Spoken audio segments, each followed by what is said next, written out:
Hey guys, I'm Kevin. And I'm Jake.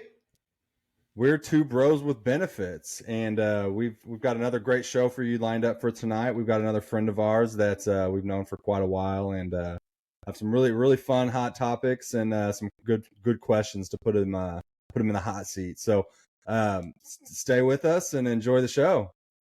Episode 6. Let's go.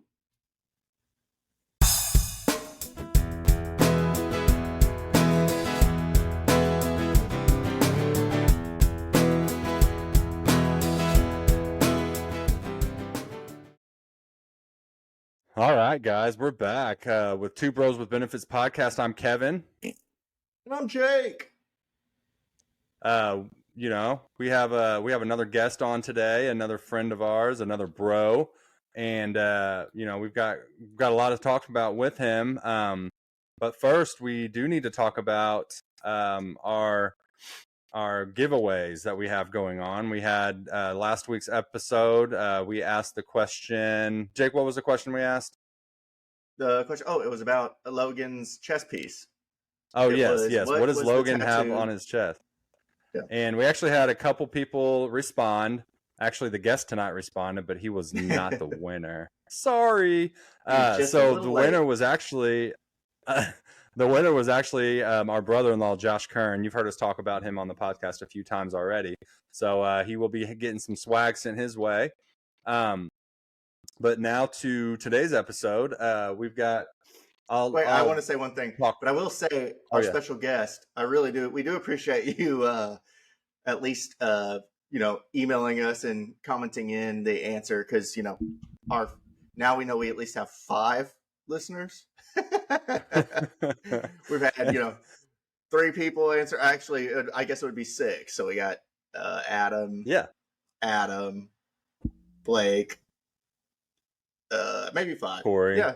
So at least Corey, we at least know we got 5 or 6 listeners now. So yeah, we do appreciate you at least commenting and letting us know what you thought. But maybe next time you'll win.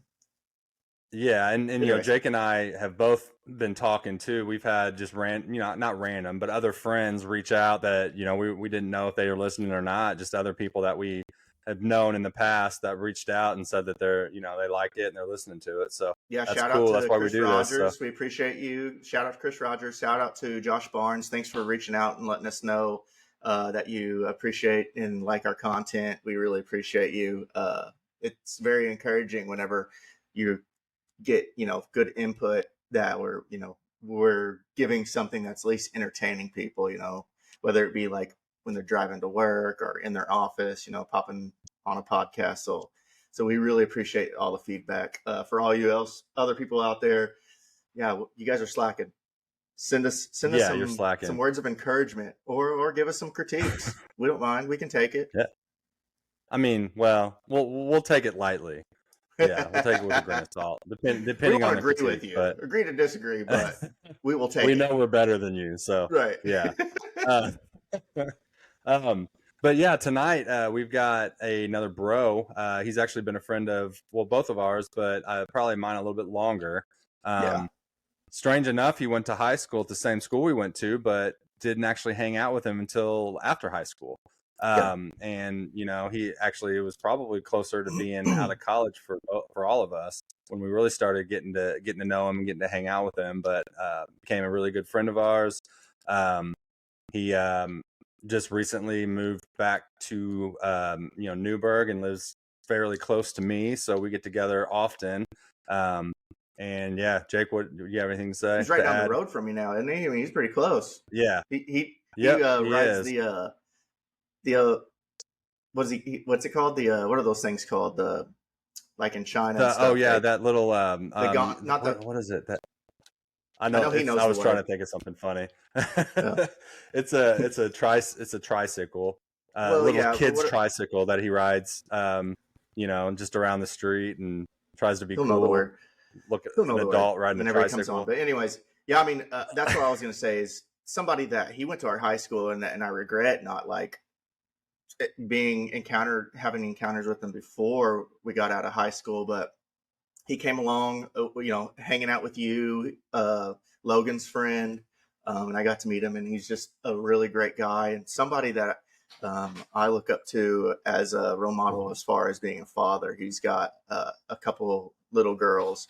They're twins actually, and I'm a new father to a little girl, so it's fun to get words of wisdom from him and see him interact with his girls and knowing that's what I get to look forward to. So, I mean, yeah, I think that says it all. Yeah. With that, I'll let you introduce So him. our guest today, it's our friend Drew Heilman. Hey, there he is.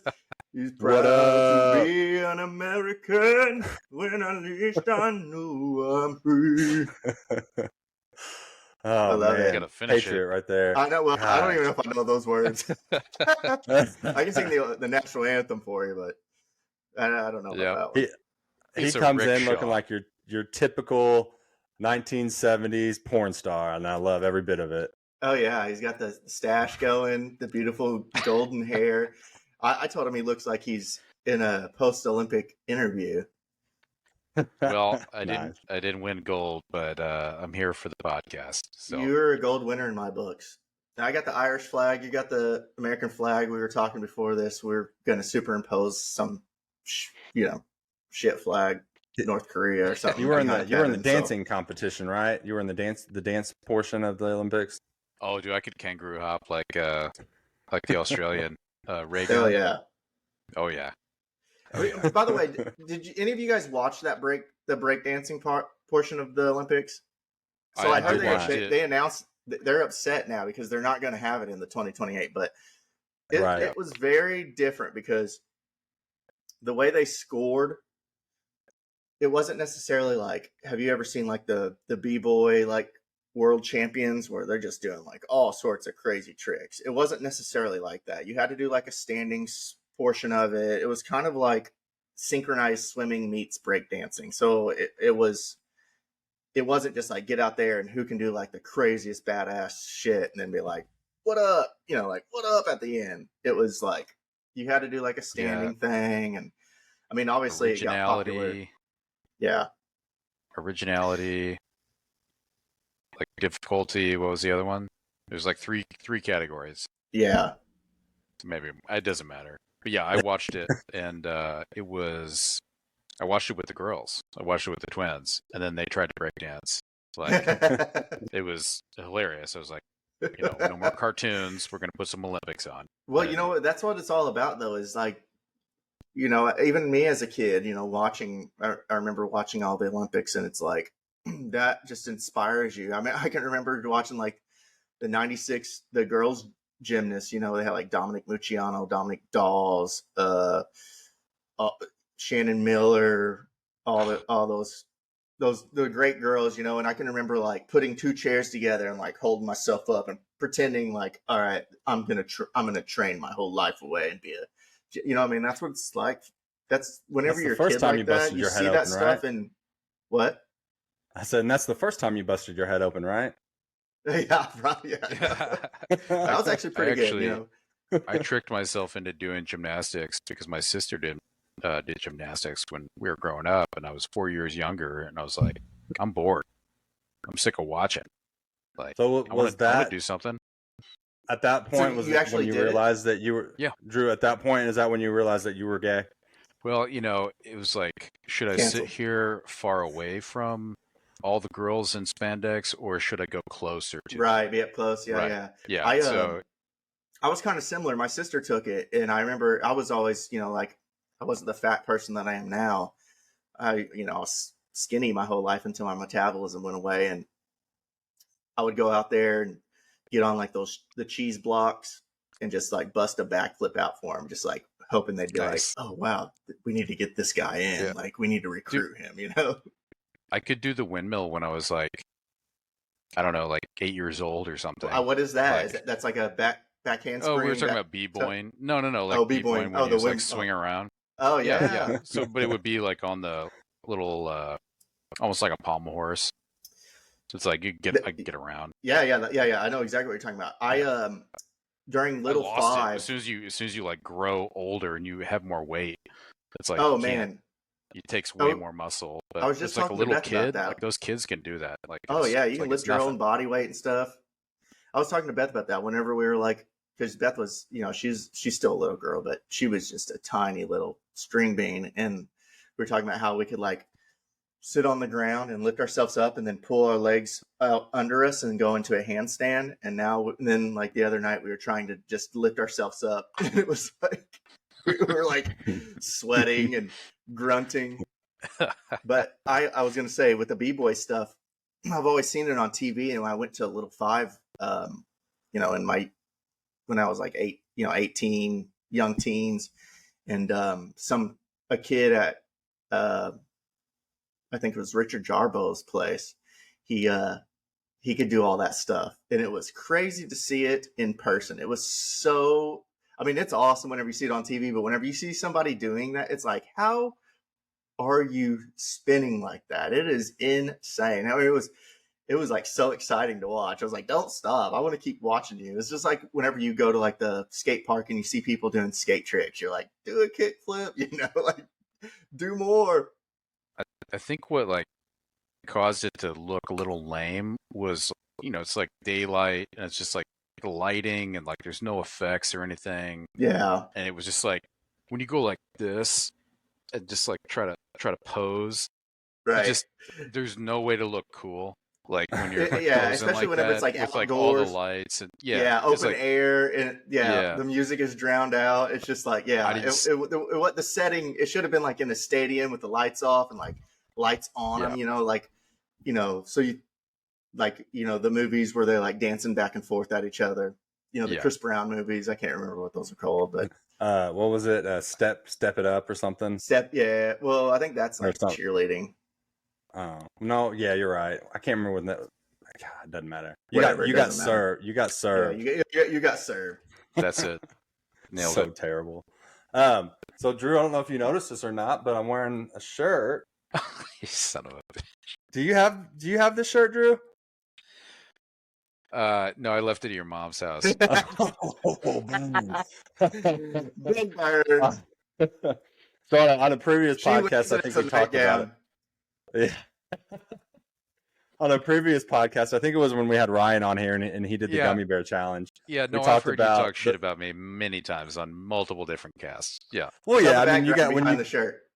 Yeah, when you have people like Ryan and Logan on here who are your best friends that are going to give you shit all the time, then yeah, we're going to have to. But yeah, so we did a burger challenge at the restaurant here in Newburgh, Prime Time. And the burger challenge, I actually have a picture of it here. I'll show you the picture of the burger. But it's like, what would you say, Drew? Probably 5 pounds? 5 pounds of meat? It was a monstrosity of a burger, and I only saw a picture, so I'm assuming it's bigger in person. Yeah, I'm going to show you the. It was pretty big. I want to say it was probably total 5. I think I remember 5 pounds of meat. Kevin's total. got this skill where he can unhinge his jaw. Yeah. He's like just kind of stuff down there. The gullet. Yeah, so that's already look miserable. That's like, oh no, my god, pumped, what have I got myself into, dude? No, so I really thought I was gonna do it, and I hit a wall with the cayenne pepper. So yeah, I can't do mayo, and there's a spicy sauce on one of the 2 burgers. Was it 2 or 3? There were 2 burgers, and there was pulled pork and bacon. Pork. Yeah, that's what it's a pulled pork. Okay, so one of the burgers had like this cayenne pepper paste, and it was a cayenne pepper sauce with like some mayo thing. I was like, hey, can I get like no sauce on it? They're like, yeah, we're not gonna do it. Like, it doesn't count if you don't get the sauce. I was like, well, can you just do like just the cayenne pepper and just leave the mayo out of it? Like, just do the ingredients. They said, okay, yeah, and they just put this layer of like cayenne pepper that was just like covered on the burger, and I couldn't swallow it. Like, it was just like the spiciest thing. So you kind of screwed yourself by doing that. Yeah, I was just like chewing it, and I like started cutting it up, and I was mixing it with the mac and cheese, but it was like my throat was just like swelling up from just so spicy. Like, I can't swallow this shit. And I'm kind of like I can if it's like one ingredient, like the wing stuff, I could probably do, but like I'm kind of picky about my burgers and stuff, so it's like yeah, certain ingredients I would not want on it too, so I wouldn't be able to do it. Yeah, it was a Yeah, good burger. I had a the burger, meeting right the after that. burgers were good. I mean, And the just challenge here, you had to eat both of these burgers. In between the burgers is a piece of fried mozzarella. There's a jalapeno on top, but one of the burgers had like bacon on it, and the other burger had like pulled pork on it. And then you also had to eat that side of buffalo mac and cheese Now, in can we 30 give a shout minutes. out to that place or I no? did, yeah. It was prime time, Prime prime time. time restaurant. But If you're yeah, in the area, so check out Prime Time. great it's stuff. called the Beat the Meat Challenge. Or it's called the Meet the Meat Challenge. And when you win, like I did, you get a shirt that says "I beat the meat." So anyway, so you had to finish this in 30 minutes or less, and you got your burger for free, and you got a T-shirt. So the story behind it is though, like I was down to probably like the last minute, and I was still chomping away at this. Like this was like I didn't think I was going to do it. It got down to the last like 15 seconds, and I think the waitress actually gave me a little bit of extra time. You If had I'm a being jalapeno, honest, that jalapeno on the top. yeah, That was the last I thing. think You Oh, took you that had off to the just top. crush that. I Yeah, just yeah. crushed it, but I still had it in my mouth. And she goes, "Well, you got to swallow it." And I go, "I had It's a gonna be all mouthful gone. of You go, food." it's gone. And she goes, "Is Yeah, it it's gone?" He goes, gone. A mouthful of food. She's So going, she technically gave it to me, but I mean, but this still, this you're was right crazy. there. That's Yeah, the worth most Yeah. it. important part is like this all had to be done in 30 minutes, Yeah, which is just insane. It's That like it is wasn't insane. 30 minutes. it I was wasn't thinking like an too hour. much food. And I mean, Kevin was talking a little bit, and like I was thought we could have done better, but we're yeah, like, this is insane. Like Kevin, like you just chewing constantly, just constantly chewing, just nonstop. Yeah. And we're like, this is nuts. Like, what's the record? right. And she goes, it was a guy who used to work here. He came in hammered, and he ate this thing in like 8.5 minutes. Is that right? Yeah. It was Shut like, up. Yeah, I was thinking 9, dude, but yeah, I think that's right. it was under 10, which is just makes me want to puke. It was like, that doesn't seem realistic. It's not. So- I was like, I want to see a video. Like, So at what time? Well, did we you looked it up. give up, Ryan and I Drew? looked it up. well, I it was a time thing, right? So it's like it So was you just kept going though. 20. Yeah, no, it was like 29 minutes. I wasn't You weren't. full. You didn't like bow Like- out. You just kept going. No, I was like, there's no way. I had like this much left with like a minute. I think I might have a left. picture of what he had left Still too. Let me pretty see. It's not Still pretty much, good. and it was just like I was like, I can't chew this in a minute. So Yeah. I just like was Were you chewing guys on doing Kevin. doing the trick where you use the water? You know, like to A make it little all bit. break up in To your be honest, mouth. You know, have you ever done that where you like drink I want water to do it with, again like, now after all this shit. if I talk. did it again, Drew, you'd probably agree with me on this. I would take all the bread off, just eat all the meat, and then eat the bread last. I think it would go by so much quicker, and it would go down a lot quicker too. Well, that's like what people do, like for the Nathan's hot dogs. They'll eat the hot dogs Yeah. first, and then they'll put the bread in their mouth and they'll drink water and just How do you have a swallow picture it of whole. that? That's what Drew had left on his plate. Yeah. I Oh, just, that's not bad it's at like- all. and I That's literally- really I had good. yeah, I was just like, I have a meeting in like 30 minutes. It's like I can finish this, or I can just like I was like, if I finish it, do I get the T-shirt? No. Do I Yeah, get it you for do. free? You did get the No. T-shirt still. You got the T-shirt still, but again, you wouldn't have gotten the bragging rights. And you still had to pay for your meal, I think. Yeah. Was that It meeting was- I think just you would have gotten the miserable? T-shirt. No, it's not that bad. It wasn't that bad.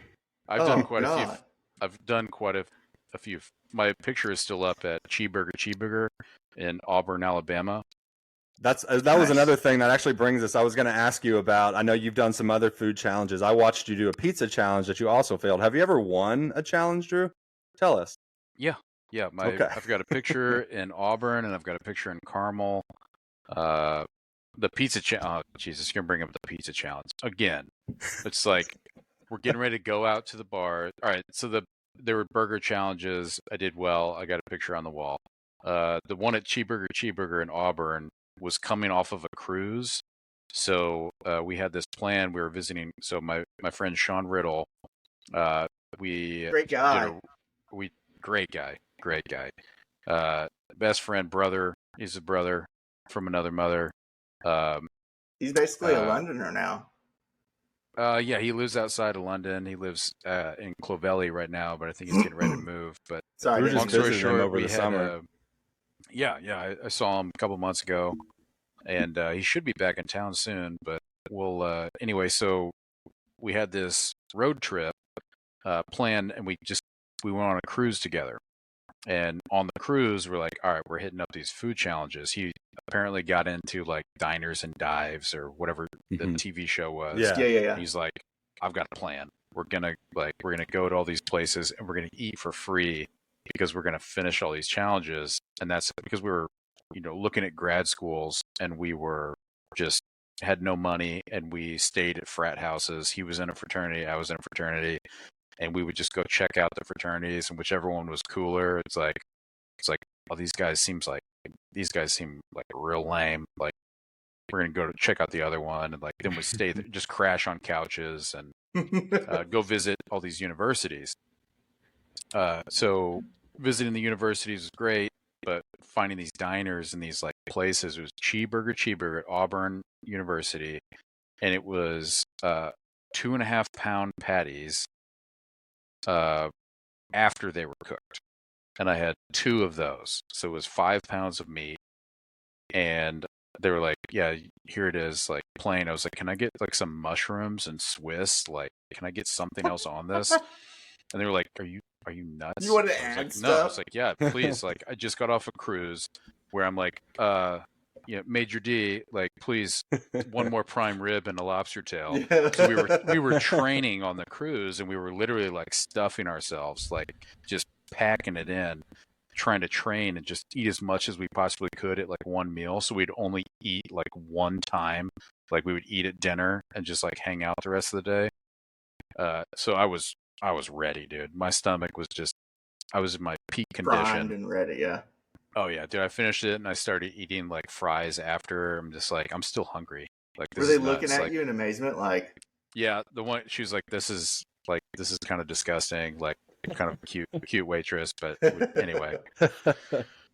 But yeah, go ahead, Kevin. Tell your failure story again. No, I'll let you tell it. well, I just kind of commend him on. We did the same thing. Go I ahead. just I kinda want to try commend you more on after doing that burger. doing yeah. these challenges, anyways. You know what I mean? Like, that's crazy. We did a biggest gainer competition once, and I cheated because I was super hungover and dehydrated. But I gained 11.2 pounds in like one sitting. Oh, It was lemonade and ham. Oh my god. oh. Yeah. You guys ever watch the Kenny vs. Spenny episodes where they do stuff like that? Who can eat the most meat? Yeah. They get like meat poisoning and stuff. I'm gonna turn myself way down because I'm coming in real hot. Yeah. My dad won this thing at his church. It was like biggest gainer competition, and he gained like 8 pounds or something like that at this like buffet thing, and it was like a big fest like thing, whatever. And I was like, dude, I can beat that. And he's like, okay, yeah, whatever, little boy. Like, let's do it. So it was just a competition with like my dad and I, and it's like, I think, a cousin or something like that. He like gained like 4 or 5 pounds or something like that, and he was like, what the hell's wrong with you guys? And he just kept going. I was like, just staring at him in the eye. I was like, I think that was the only time I ever hurt. It's like just trying to beat my dad. Mm-hmm. But yeah, he gained 9. I can't remember what it was, but it was over 9 pounds, and I gained 11. But it was the only reason I won is because I was so like dehydrated and hungover. It's just like, but you were already down water weight, so you just gained all that back. It was all water weight. It was a cheat code. I probably had a gallon of water in me, so I used to be like 2 that. pounds of food and all water. In wrestling, I swear to you, like I would weigh in and I would eat like a cookie and gain like 6 pounds. You know what I mean? It's like, this cookie weighs half an ounce. How am I gaining 6 pounds off of it? It's just Jake was hardcore wrestling. I don't know if you remember him from high school or not, Drew. You were a couple years younger than us, but during wrestling season, Jake would just be freaking dead. A dead man? He was in my homeroom, and he would just pretty much sleep in homeroom all day long. He wouldn't eat at all. I mean, I probably slept half of my high school career. And remember, Mr. What was the coach? Didn't he become the principal? It was Tracy Wilgus. Mr. Wilgus. Yeah. He remember one time in Lifetime Sports, I was like sleeping. I was like hiding in the bleachers, sleeping. He was like this. He straight up said, "I was like, does that guy got cancer or something?" And everybody started laughing. There. Oh, he's a wrestler. I can hear him saying it. Yeah, canceled now for saying something like that. But back then, yeah, you get away with that. Yeah, I'm probably 50-50. I've failed just as many times, but it's always a conscious decision. The one that Kevin's talking about in Florida was a pizza competition, and you had to eat this entire pie, and you get to rename it and add a topping or something like that. Oh, really? And I was working my way through it, just like going to town. I was like, this is so much cheese. And I was like, we're going to the bars after this. It's like, I was like, I'm going to either ruin my night or win. And I was like, I'm never coming back here ever. Yeah. It's like, this is the dumbest thing. I was like, no, just gave up. I was like, so no. Is it like the next person that wins it gets to rename it again? Just the pizza's constantly being renamed. Yeah, exactly. I was there twice, so I did the challenge on our tour with Sean Riddle, and then we went back when Logan was going to UCF and went to this pizza place. I was like, let's do it again. And yeah, no, I love it. I don't remember. I can put down some confirm pizza. with Sean. Is that why I did it? I don't remember you saying that you'd done it before, but maybe, I mean, hell, it's been 10, 15, well, it's been probably 15 years since we were there. Yeah, that was a long time ago. I don't want to say I won it, but I'm pretty sure I did, because it was when they like first opened, and I did it, and I think I named it something. We got to check with Sean on that. Oh, think about the names that you could name it. I would name it something very inappropriate. That's why I think I didn't win it, because I don't remember that. Anyway, moving on. Yeah, when you were drinking beer, you were drinking and shit too whenever you did that challenge. Like, you're filling yourself up with beer as well as pizza. Yeah. Like, that's not easy. Well, UCF was ridiculous. Yeah. I bet. It's insane. Like, they had their student center in the center of campus. The campus is set up in rings, right? Because it's all just flooded swamp ground, and they just have moats like separating these roads and these campus buildings, gradually growing bigger and bigger in circles. And the student center is dead center in the middle. And there is basically a knockoff combination of Hooters and Buffalo Wild Wings, like right in the middle. And they serve tall Yinglings like in the student center for students and everything. They've got a leisure pool like over to the side where it's like, what's a leisure pool? It's like, oh, it's where students go to just like hang out in the sun and like swim. Like, I wish I could have been there. Like, on campus? But that's crazy. I wish I could have went down there and partied with you guys. Now, I remember whenever Logan was going there, we would watch like the UCF football games, and just the football games, because they played in the Buccaneer Stadium, and those would be so hype. Who was it that was their big quarterback? It was Blake Bortles. I think it was Blake Bortles. Yeah. And I don't know if that's, he ended up going pro, played for the Jaguars. And so those games because they were like competing. They were like in it. Was competing for the national championship. And I think that was before the I remember they had the one arm tournament. So I think they got screwed out for scheduling. But oh man. Those games. Drew, I still remember this. I don't know if you'll remember this or not, but the night before we went out, we left to go to Orlando. We were partying with you, Jake. We were at my old house on Weinbach, and I think we almost missed our flight because we all woke up like super fucking drunk still, and we like barely made it to Owensboro for our flight. Oh yeah, that was that cool ass Owensboro to Orlando flight that they used to have. Yeah. Do they still have that? Yeah, I'm not sure. It was like Mondays for like $49. You come back on like on Yeah, Thursday they only or flew something. 2 days a week, like Tuesdays and Thursdays or something Yeah, like yeah. that. It was They do some crazy ones. I think they have a Vegas one that they do. Oh no, they have a Destin one now that they do. They did have a Vegas one too back then. They don't anymore. Yeah, that was a weird airport. Drew, there's another thing too. I remember. So you weren't here for this, but I did. You weren't there for that, but I did a Edward 40 hands one time in like I think under 10 minutes, and I was telling you about it. You're like, yeah, dude, I beat that. You did it like 8 or something, right? I don't remember. There's a technique, right? So whenever I would win, like every time in college, and then people would just get like, man, I could beat that. Like I could beat you. And they would start to like challenge me, and Edward 40 hands was like, okay, dude, like who else is gonna do it? And like no, everyone was like, no, I'm not doing Edward 40 hands. Like I want to enjoy myself. Like, Right. so I was like, I'll do it if you want to do it. But if we're gonna do it one-on-one, one's in a bag and one's open. So like one is covered and one is like clear, right? It's like, okay, yeah, we're gonna do this.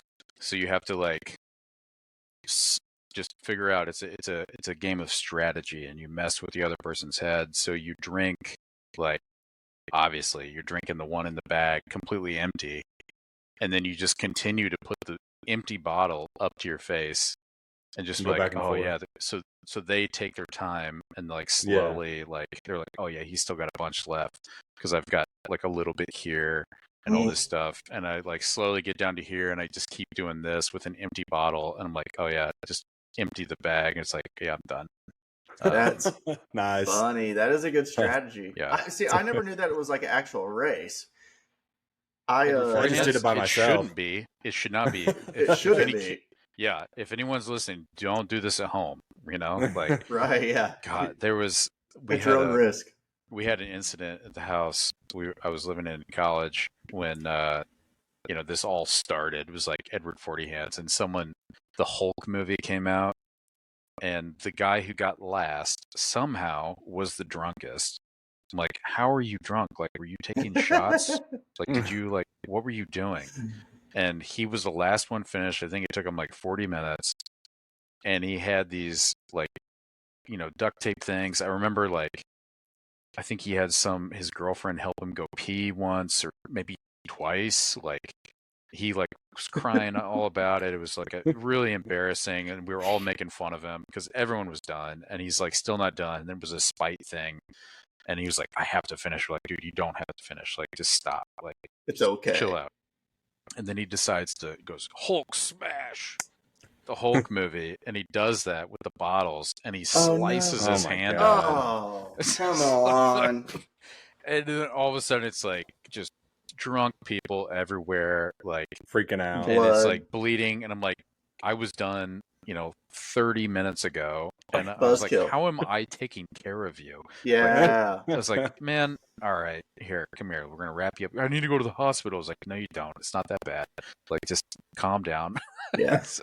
You're not going to the hospital because we're not taking you for one. You're not going to ruin our night. Yeah. Yeah. I mean, I think I figured that you guys were doing it so fast because you're just like constrained, and you like got like claustrophobia, and you're just like, I got to get out of these things. Let's just chug.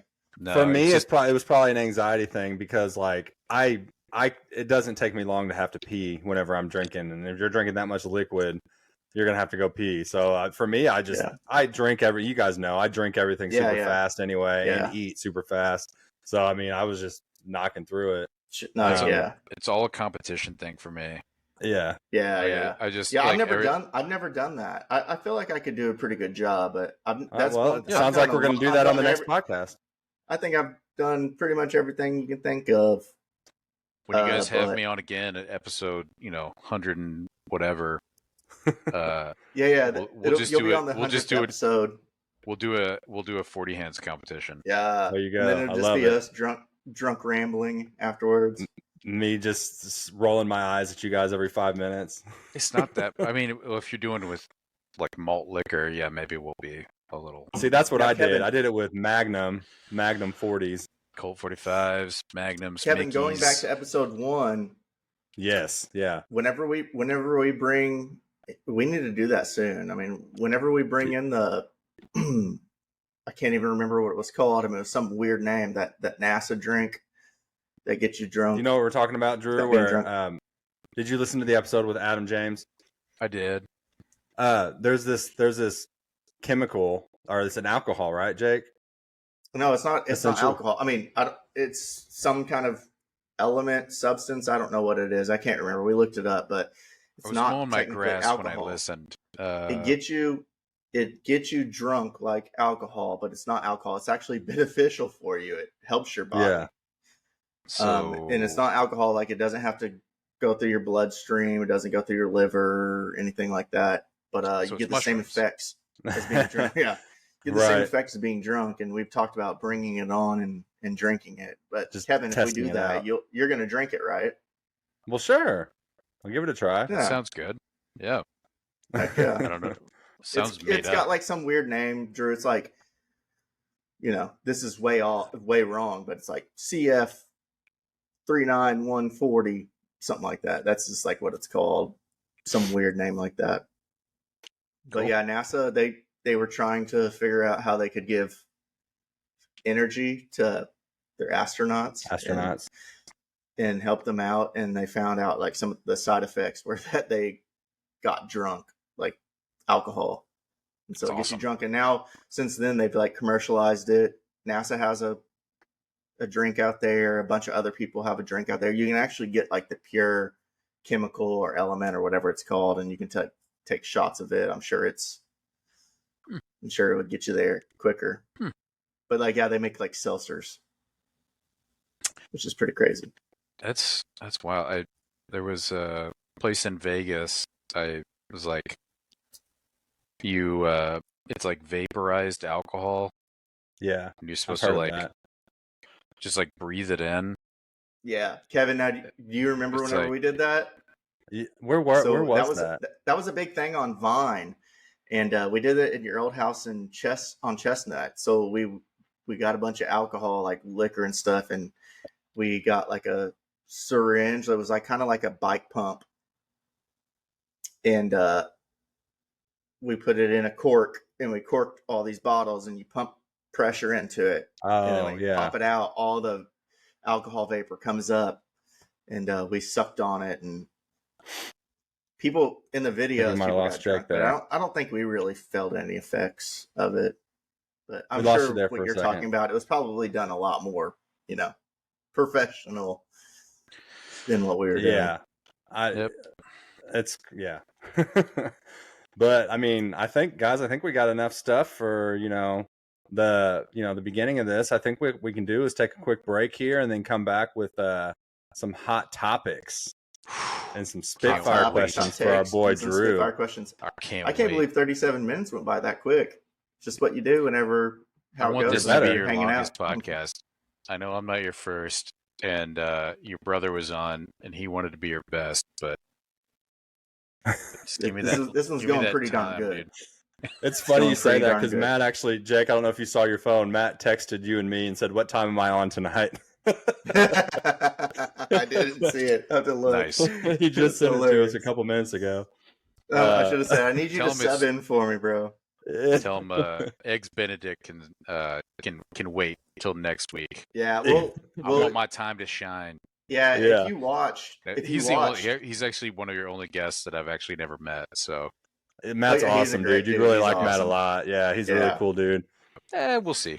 Hey, it's my brother. So you got to watch it. But yeah, honestly though, we got kind of scolded a little bit, and I wondered if we would.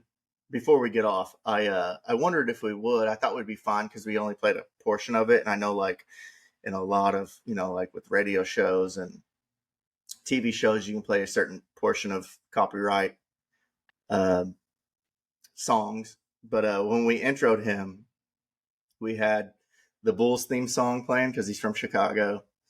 And so if people have been watching it, they saw me like shouting out stats and stuff, but really there was like music behind that. But YouTube and all the other platforms, Spotify and everything, they took it off. for copyright infringements, even though it was only like 10 seconds of it. But it was really cool whenever we brought him in. Start buying those like 8-bit soundtracks. Yeah. So I was like, for now on, I'll have to like hum it, or we'll have to like recreate it. We'll just have to create our own music. That's why we use OJ Jackson, all the OJ Jackson songs. Yeah, we could pull like we could pull like a Vanilla Ice. Like it's not. We changed it. We changed it a little bit. Yeah.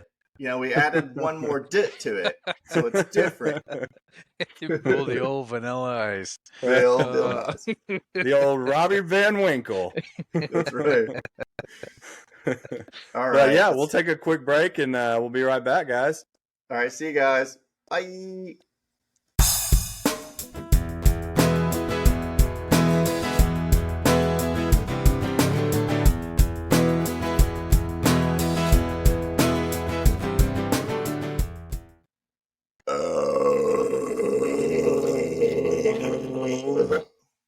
That was definitely staying in.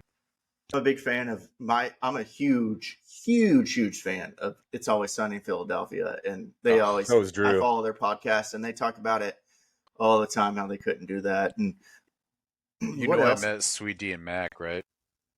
No, you did not. You did. Really? Yeah. All right. And was it on a plane or something? No, it was in Vegas. So it was at Planet Hollywood, and it was probably season 2. I would pretend like he was Chase Utley, dude. That's how excited I'd be. Dude, we're at the pool during the day. For it was my buddy Alex Purdue's bachelor party. I think it was Purdue's. No, who's bachelor? Somebody's bachelor party. And we were in Vegas, and yeah, it was Purdue, Alex Purdue. And long story short, I have an unconfirmed belly flop competition with Green Man, and I'm pretty sure it was Charlie Day. But he was in the Green Man suit. You don't know it was Charlie? Yeah, it could have been Charlie. It probably was. I have no idea. Especially if Mac and dude, it was unreal. It was like belly flop competition, and everyone started doing it, and then Green Man just like shows up and just like just belly Why flop. else would Green Man be there unless it was like a fan that just so happened to have a Green Man costume, was like, oh, Mac and D are here. No, and no one saw Mac or D at that time, right? This is gotcha. This is like before, and we just like see this happening, and Green Man like shows up and does this belly flop thing, and then like there's this other guy and another group of dudes who's like, fuck this guy, fuck that green suit wearing like weirdo. I was like, man, that's they don't know who it is. Sunny. It was like, that's hilarious. Yeah. Like that's the funniest shit I've ever seen. Absolutely. So he's huge dude, and he's like, here, run and jump off of my shoulders, and like then I was like, okay, dude, and he like crouches down, and I run and like jump off and like pose in the air like that, do a belly flop and smack, and then Green Man like does it again and does a flip and belly flops and all this stuff, and I was like, man, that was crazy, and we're like shaking hands. He never took his mask off. He was shorter, and I was like, okay. Could you not tell from his voice? Together Did later. you hear him talk? Yeah, it's rolling. Then I go to the bar, so Planet Hollywood in Vegas, and we're at the bar, at the by the pool bar, and I like look at this blonde like walking by, and I'm like not glaring, but like I have a resting like glare face, and I'm just like kind of like looking. I was like, who is that? Yeah. I know that person. Like, oh, and she like looks at me and like does a double take. Like, what are you looking at? And I was like, I'm sorry, I didn't mean to stare. I was like, you look exactly like Sweet D from It's Always Sunny in Philadelphia. Yeah. And she turns and she goes, bitch, it is me, and just keeps walking. And I was like, oh shit, that's awesome. I was like, that's exactly what Sweet D would say. Right, that's her. Exactly. Holy shit. Yeah. She went into character there too, you know it. Dude, and so I was like, holy shit, get up. I was like, I'll be right back. Like, it's like bring a drink. I was like, I don't care about drinks. I was like, run down, like chase her down the hall. I was like, hey, I'm so sorry. I was like, holy shit, it is you. And oh my god. And then there's Rob McEwen sitting like right there next, and he's short as fuck. McElhenney. Like, yeah. What did I say it wrong? McEwen. I think it could be right. McElhenney. I don't know. McElhenney. He's a nice That's guy. Nice guy. Great. Anyway, great dude. But he's standing there next. He was like, "Oh shit." And Rob, you're with Sweet Tea, Mac. Holy shit, you're here together. This is amazing. Would you mind if I like ran back, you get something like so you can like sign an autograph or something, or like we can take a picture? This is like before. I didn't even have an iPhone. Yeah. Like iPhones were like not waterproof, so like you don't bring them to the pool. Right. Yeah. So I was like, let me just go grab something. It was like, yeah, that's cool. It's like, run back to the bar, like go try to grab something and come back, and I'm like walking, and I'm like running, and then I start walking. I'm like, there's no fucking way they waited, and like get back to that. I was like, yeah, they're fucking gone. I was like, yeah, that checks. I was like. But then does the wheel start turning? It starts clicking like, all right, Green Man, that was probably Charlie Day. Yeah, for sure. That's Definitely. When it was like, dude, it's all we talked about for the next like hour and a half. A belly flop competition with Charlie Day. That's amazing.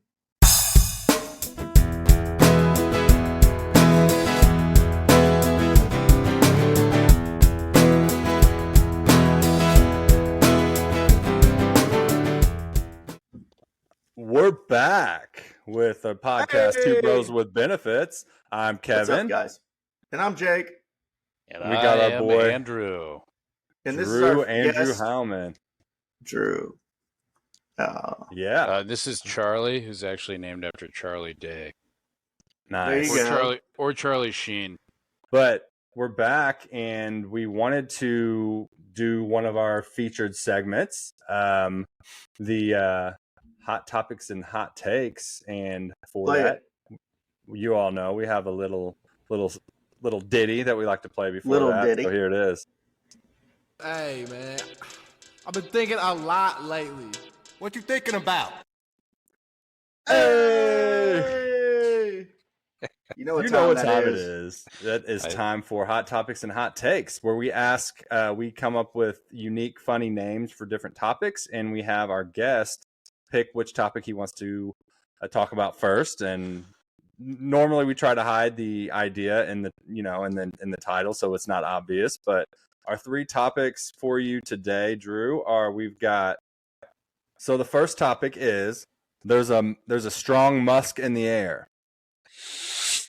The second topic is Poon Doc Saints. And the final topic is Tsunamis rush in. So those again are, there's a strong Musk in the air, Poon Doc Saints, and Tsunamis rush in. Poon Doc Saints. I'm glad you picked that. Irish flag behind Jake staring at me. I've got to. So it was the play on words, obviously, the movie Boondock Saints, and I said Poondock Saints. Poon, Poon. So we all remember here locally a couple years ago when they did the pump out at downtown on the Ohio River, and for ski day. For ski day, and somehow a RV camper showed up on the island, and somebody had also spray painted the Poon Saloon on that camper. Hilarious, by the way. That was one of the funniest things that I can ever remember. What year was that? Especially happening here. It went viral. It made national news. And I want to say it was like right before the pandemic. I want to say 2019. No. This happened in 2022. It happened just 2 years ago. Oh, shit. Yeah. So the reason I wanted to bring it up is because it's back in the news again. I saw a news article the other day that said they still haven't convicted anybody for this, and they're still trying to determine, what all happened. I think they probably know what happened, and they know who did it. but they just haven't convicted anybody. So, and then even today I was telling Jake they announced their Poon Saloon. Do you have a picture of it? I have a series of pictures of it. Yeah, find a picture of it. This is that's not doing it, Drew. It's your screen's I'll find the Poon Saloon picture. So the funny thing about that is like, 2022, man, that wasn't that long ago. I guess people were looking for a good laugh. I mean, people needed a good laugh, but yeah, it's funny. So now, like 2 years later, you're saying it's still in the news because they don't know who's. Yeah, exactly what you're saying. Our city's police department is coming out saying they still haven't had any suspects or arrests for it. It's like, it's almost like, give it up. I mean, it's not that hard to figure out. I know. Yeah, and Drew, that's why I wanted to talk about it with you, because I knew you and I had talked about this before, and I didn't think of what you came up with your idea of what happened. Here's the picture. But so Drew, for you guys out there, he was raised on a farm. He has a family farm, and Drew, if you would share your theory about what you think happened. No. You don't want to share your theory. He doesn't want to be incriminated. I don't want to incriminate anybody. So if someone were to try to do this, hypothetically, what would they need? Right? To get it out there. Need a barge, right? Would you? Well, a barge would make a lot of sense. And why would you need a barge? A small barge? Small. Well, maybe they put pontoons on it. Maybe they did lots of things. But it's a great story. Let's shift the conversation from how they may have done it, because that would be incriminating, into why they may have done it. Right? Okay, I'm good with that. Why would they have done that? Why? Do you have a thought on that, Drew? Or I absolutely do you want me to... do. I absolutely do. Because why not? Why the hell not? Yeah. Right. It is Evansville, Indiana. Like, just... It's what we needed. We got the pump out, right? It's like, let's have a party. Like, sneak in the cover of darkness. I personally take offense to what the Army Corps of Engineers has done to the landing, and now previously it was the landing is a restaurant in Newburgh. Drew also lives right on the Ohio River here in Newburgh. So the Edgewater Grill was there before, and they always had, it was like you could pull up on a boat and go get a pizza, right? So it was a dock, and you could park your boat, walk up the steps, go get a pizza, go back down on your boat. Which is like the coolest thing ever you could do. Exactly, right? So we've got this entire this boat dock that people rarely use now, because there's no restaurant, there's no fuel pump, there's no anything, right? It's just kind of a boat dock to be a boat dock. But the Army Corps of Engineers has moved the channel, right? The channel moves naturally. So the Army Corps of Engineers has basically taken away this riverfront, and the dock is no longer allowed, right? So you cannot dock a boat at the landing when it changed to be the landing. So, this pump out, which is also done, if I hope I'm not wrong here, it's a podcast, I'm like Joe Rogan, don't know what the fuck I'm talking about. I'm just going to say stuff, but who's going to argue with me, because it's just YouTube. But they do the pump out to dredge the channel. Yes, that's exactly why they do it. Yeah. So the pump out happens, and it's like, let's party on it once a year. And normally it lasts a long time, but in 2022 it got flooded, right? So it was, became hilarious, and the amount of videos surrounding the Poon Saloon made me so happy. And like, I was out of town and I was bragging nonstop about like the Poon made Saloon national news. So where are you from? So I work remote, and I travel to these different offices, And they're like, "Oh, so where are you from?" And I'm like, "Well, actually, I'm from Sprinklesburg, Indiana, You're like, motherfucker." do you know where the Poon Saloon No. is? Yeah, and I'm sharing like the pictures of Harambe and the Poon Saloon. It's like taken too soon. It's like Harambe, Paul Walker, Poon Saloon, and this is happening in real time, right? It's like, Yeah. I know this is probably Yeah. reverse for everyone. So this is No, happening we in real can time, see that. We can see that. and we've got local groups like creating menus on their restaurant. Like, it's like, this is amazing, right? It just took Yeah. over. Local, I don't know what you would call it, just fanfare, but just this image, like, Yeah. like I've made it my Yeah, background. Yeah, I so remember what that. he's showing a So- bunch of different memes. He's showing like people with local menu, Poon Saloon menus. He's showing memes. But yeah, I mean, it is crazy. And the thing that I wanted to add was, like, It was right when it's a good video. right when, The pump out. So yeah, Kim every year we have Kardashian- this big pump out. Every year we have this big pump out, and they put an island in the middle of the Ohio River for us, and it's a big party place. Everybody docks their boats. It's a big party. And what happened is all of a sudden this trailer, this RV just showed up that was pretty much gutted, and it had Poon Saloon written in the front of it, and they're trying to figure out who did this. And so what I was going to say was, my thing is, like, give it up. You know what I mean? Like, yeah, at that time, everyone needs a good laugh. Like, for sure. just get over it. They got it out. Well, the Poon Saloon became a bumper sticker for a barge, and that was the issue, right? Like, it became trash. What I was gonna mention earlier is that I do remember it being 2022 because it was right after Kim Kardashian and Pete Davidson broke up, and one of my favorite memes was fuck.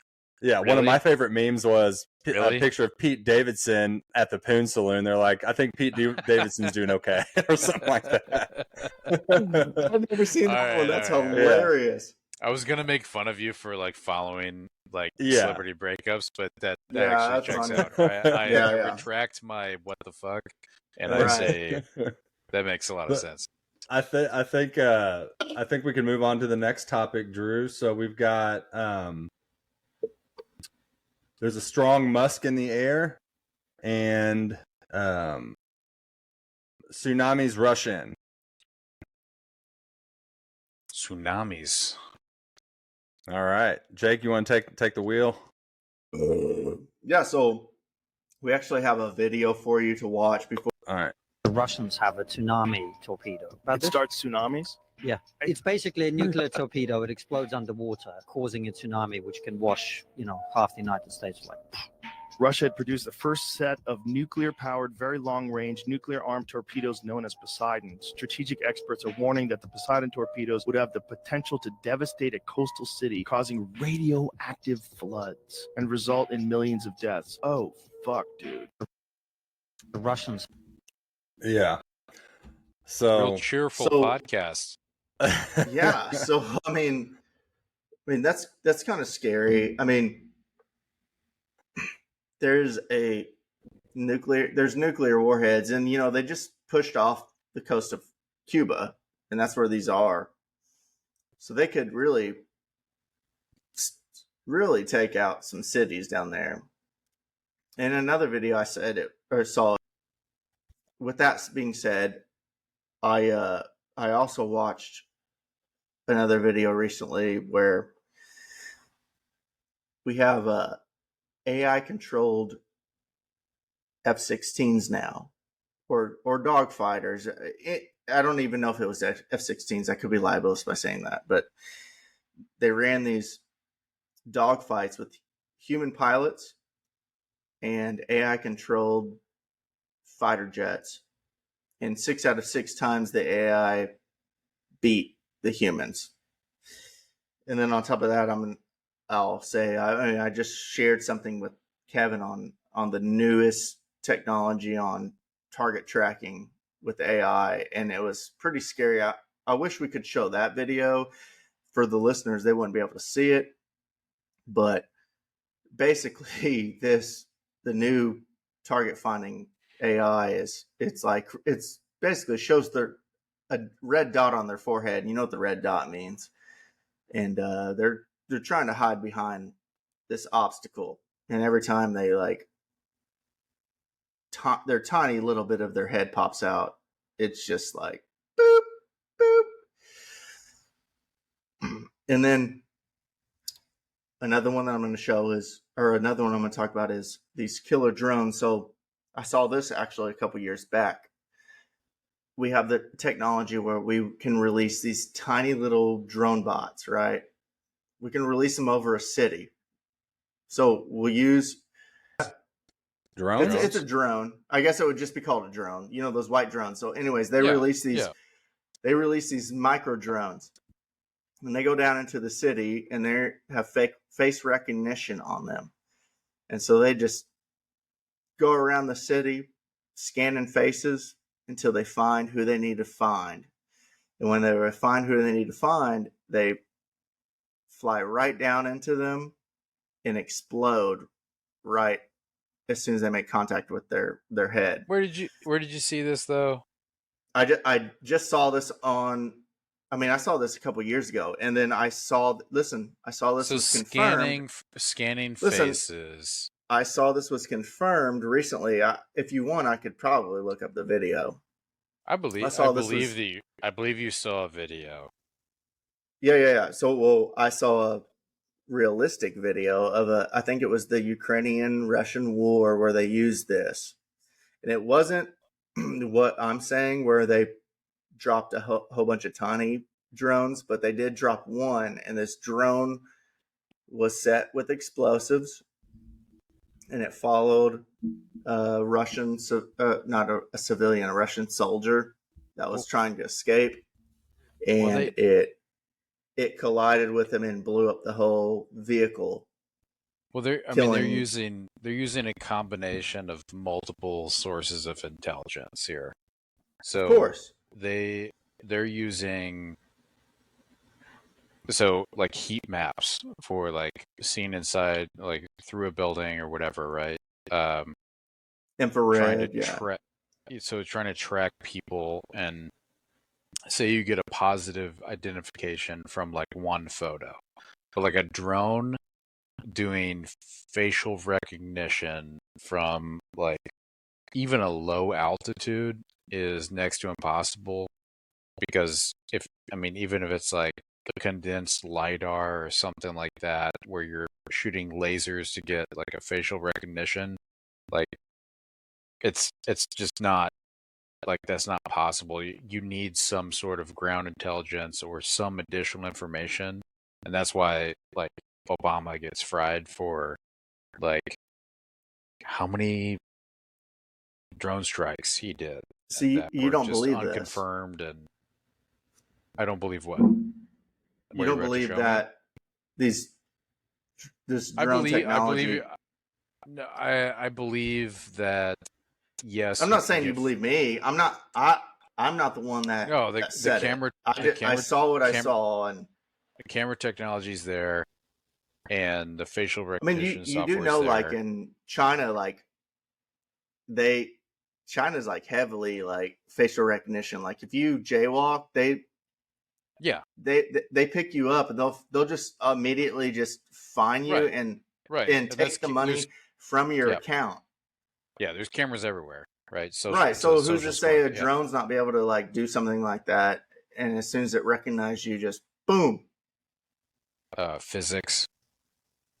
There has to be more input than.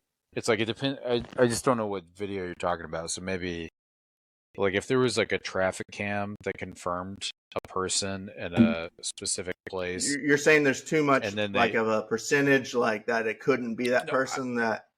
No, I'm just saying that it's a combined intelligence, right? So say you're in the Middle East somewhere and you get a traffic cam there's a traffic cam that captures a terrorist face, and it's like confirmed target. Check. He's right there. Okay. Now all of a sudden a drone is flying overhead, or a mini drone is flying, and it's like, all right, we got him. We know where he is. Now we're using infrared. We're using all this, so we know where he is.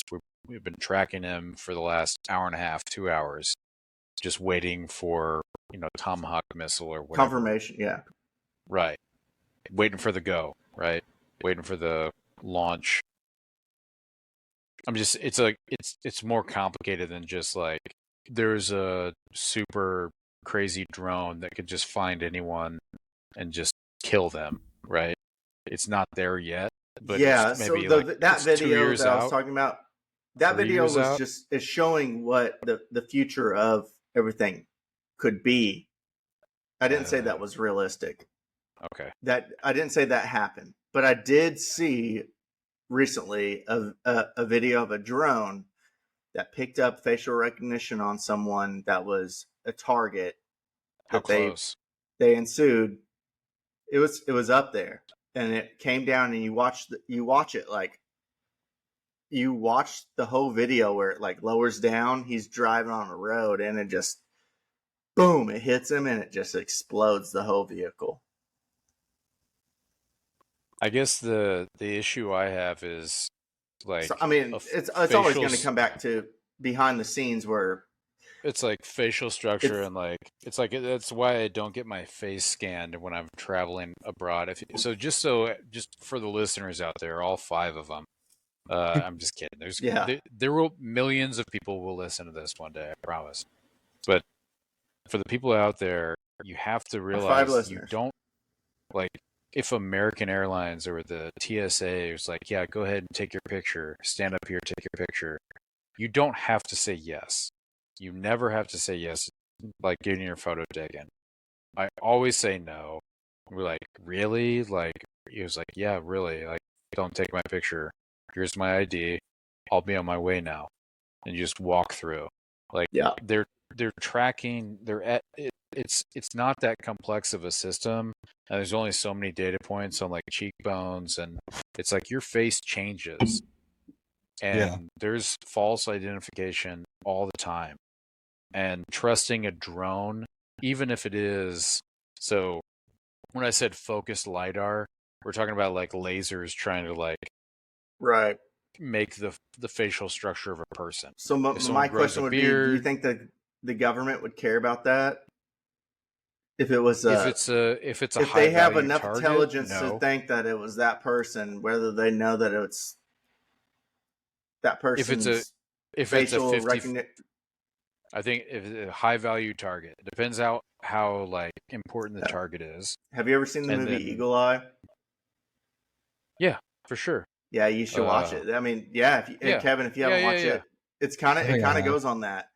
So they thought they had somebody and they didn't, but that was it was his twin, right? The Shia LaBeouf. Right. But the whole movie starts off in that. Yeah, the whole movie starts off in the essence where beer and shot.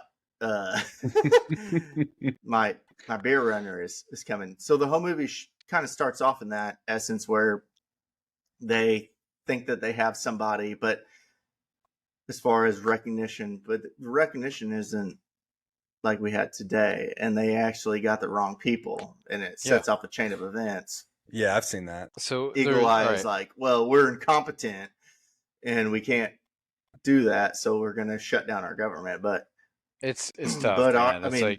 now our government, I think we're kill and destroy. We don't. Have you ever let anybody talk on a podcast before when they're trying to say something? Go ahead.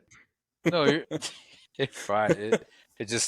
So machine learning and like facial recognition, it's like it's not AI, right? It's low level AI, but it's machine learning. Like you're finding like similarities in points.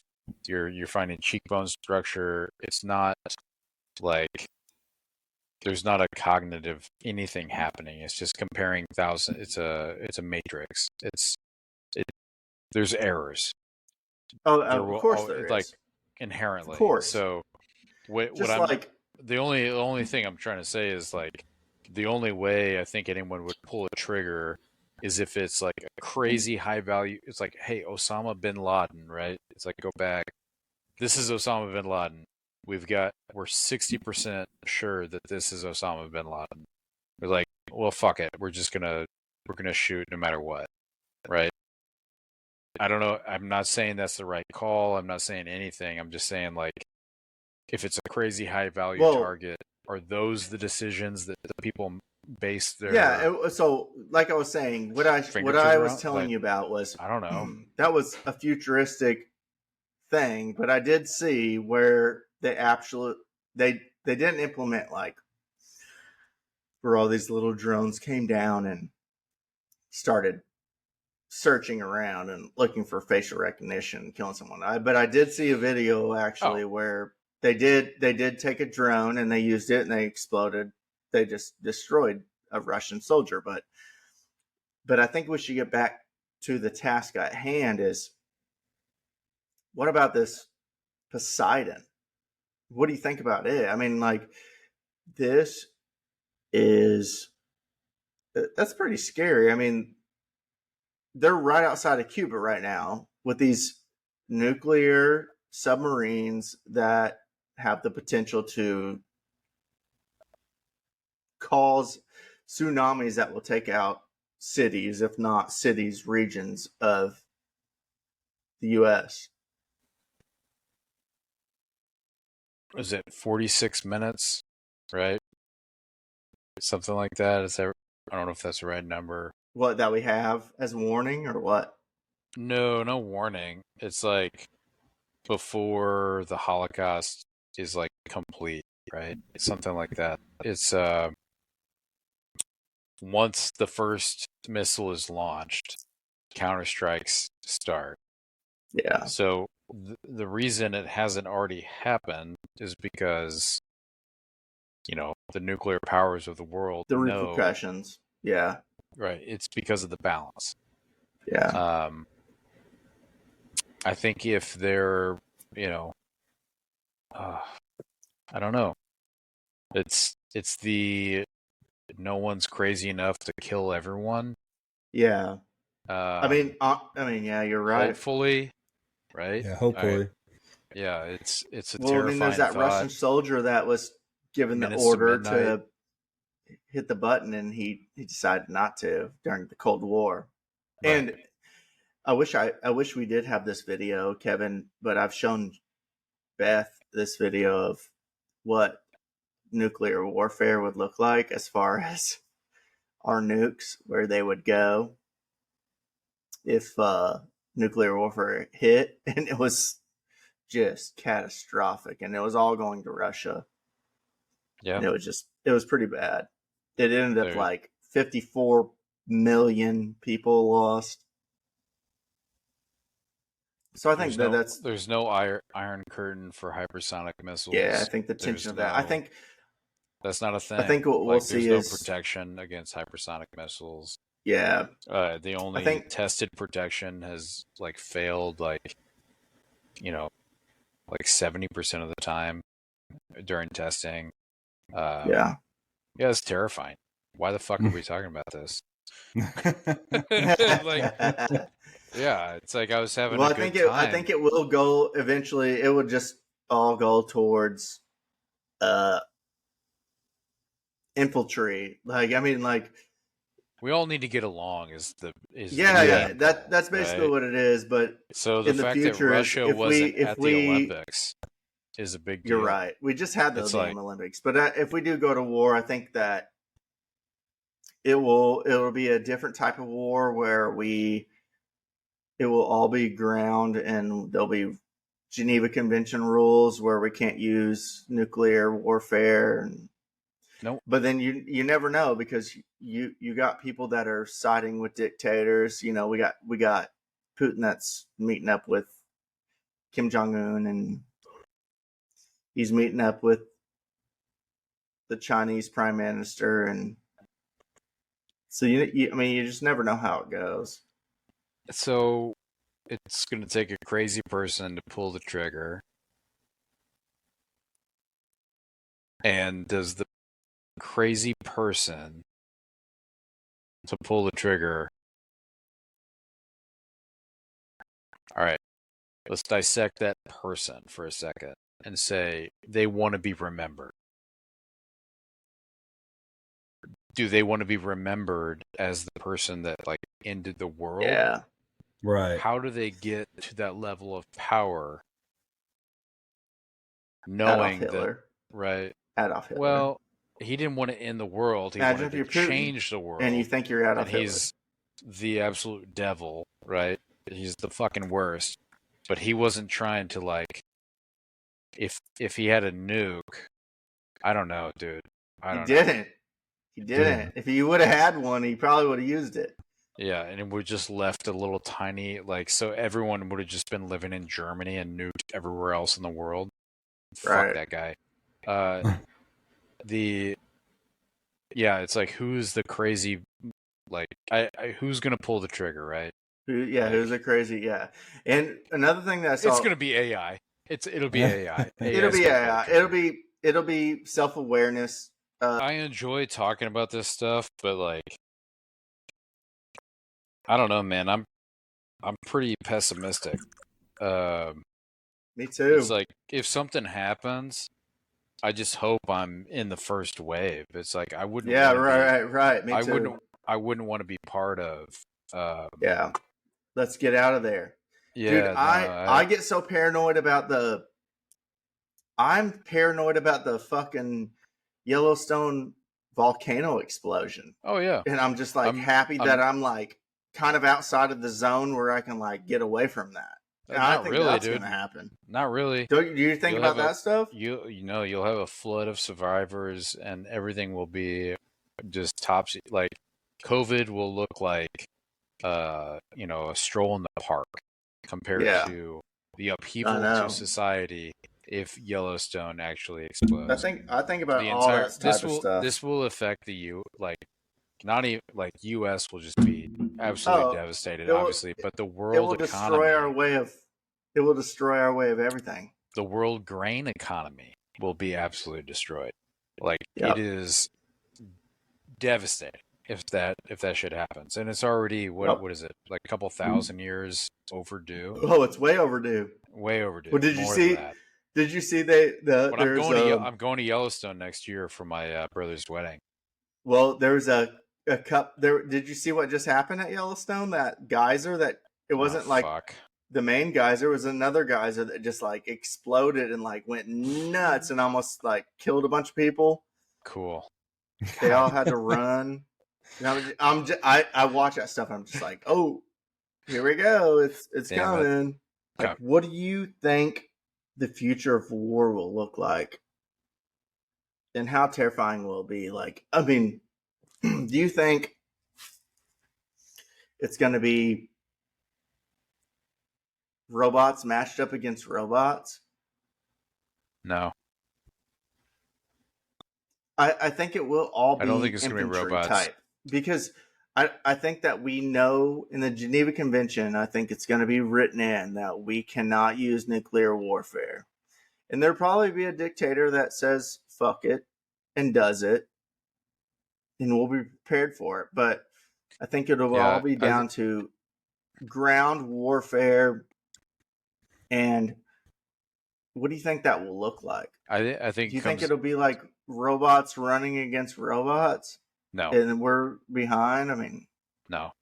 I mean, if one country has some sort of like crazy robot to like go in and take out everybody, yes, obviously. But I think. You don't think that's going to happen? So I think the infantry thing you're saying is, I think I agree with you. I just when you said this, I went to like nuclear because we were talking about nuclear stuff. I think every world leader, how crazy they are, it's like no one wants to end the world, and they realize how valuable land is, and they want to control.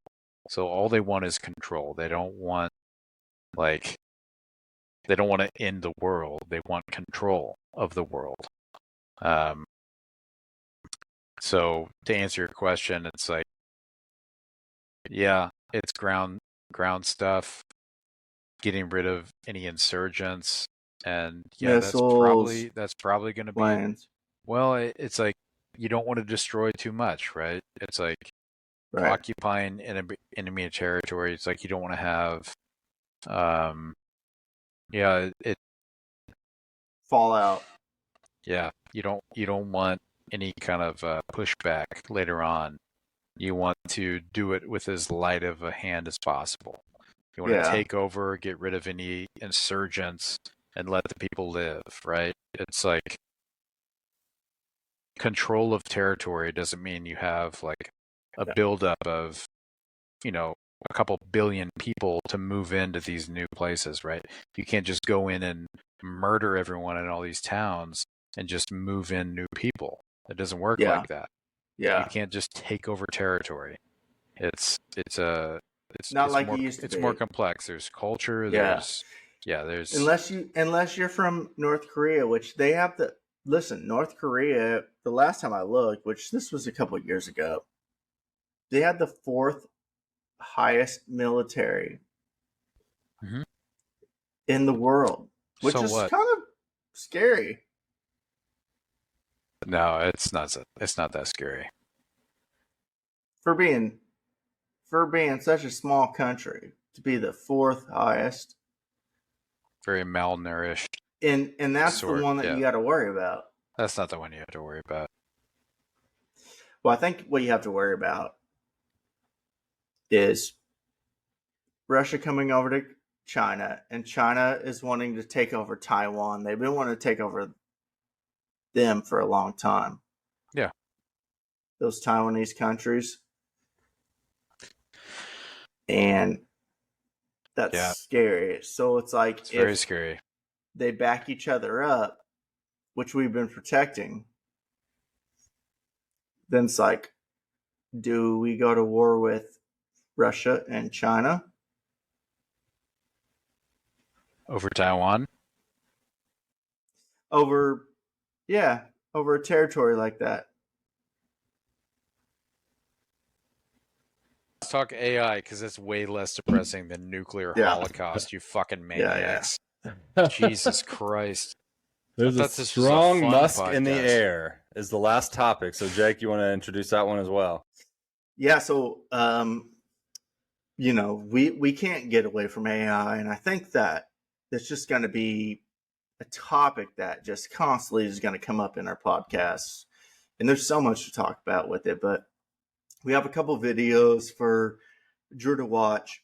And, I don't want to say too much, and then we'll watch these 2 videos and then we will discuss. I'll say a little something afterwards and then we'll discuss it. So Kevin, if you, I'm going to cue it up. First one pulled up. Yeah. Cue it up. Yeah. So there's a lot of people from my last video saying that nothing's coming, nothing's going to happen. I'm paranoid. I don't know what I'm talking about. I'll tell you like this. This is where I'm working, okay? I'll read that. This is where I'm working right now. Tesla. The man who owns that company, I'll say Elon Tusk. Y'all know Elon Tusk. Find the rhyme, the rhythm. He has us working 12-hour shifts, 7 days a week. I'm an electrician. I wire up all the machinery that they're using to build the trucks. I'm wiring up all the machinery that they are using to build these robots, okay? We are working 12 hours, 7 days a week. I have worked for TikTok. I have worked for Amazon. I have worked for Samsung. I have worked for Fortune 500 companies all year. Nobody is pushing their people like this, okay? 12-hour shifts. He's trying to complete this for something. I promise you, bro, as soon as these robots go online, it will kill 80% of the job force. All you people driving trucks in restaurants, don't think this can happen in Japan. They already have robots serving tables. They already have nurses that are being robotically projected from monitors to help patients. Your job is not safe, okay?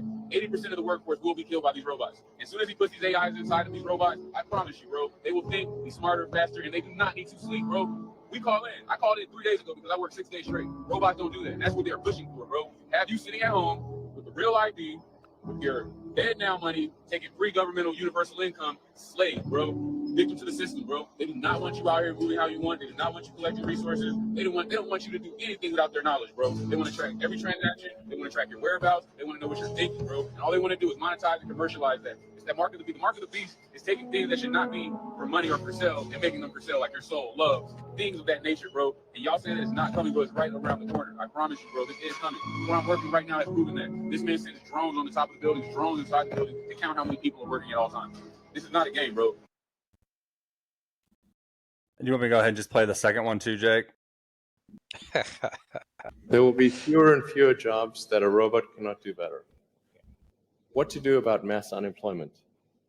This is going to be a massive social challenge. And I think ultimately we will have to have some kind of universal basic income. I don't think we're going to have a choice. Universal basic income. Universal basic income. I think it's going to be necessary. So it means that unemployed people will be paid across the globe. Yeah. Because there is no job, machine, robot is taking over. That's simply and I want to be clear that these are not things that I wish would happen. These are simply things that I think probably will happen. And if my assessment is correct and they probably will happen, then we need to say, what are we going to do about it? And I think some kind of a universal basic income is going to be necessary. Now, the output of goods and services will be extremely high. So with automation, there will come abundance. There will be almost everything will get very cheap. I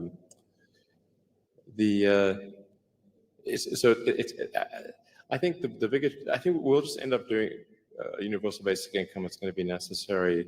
The harder challenge, much harder challenge, is how do people then have meaning? A lot of people, they derive their meaning from their employment. So if you don't have, if you're not needed, if there's not a need for your labor, how do you? What's the meaning?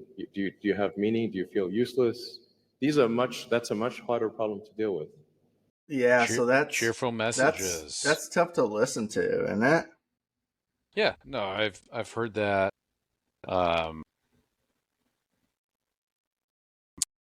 That's what keeps me up at night, right? Not the nuclear holocaust. So it's apparently my wife, she just shared with me that Musk is supposed to release a girlfriend robot here recently, really soon. I guess the girlfriend robot will be released before the working robots. I don't know. She sent something to me about it, and I think that is a real thing. But my question, I guess, would be to you is, what are your thoughts on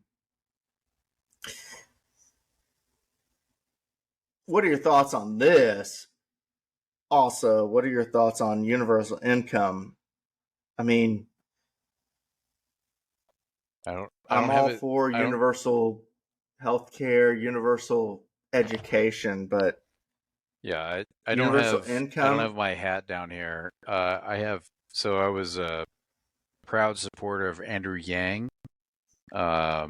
Same. During the last, I like Andrew Yang. Right. So I was part of the Yang gang. I've got a hat.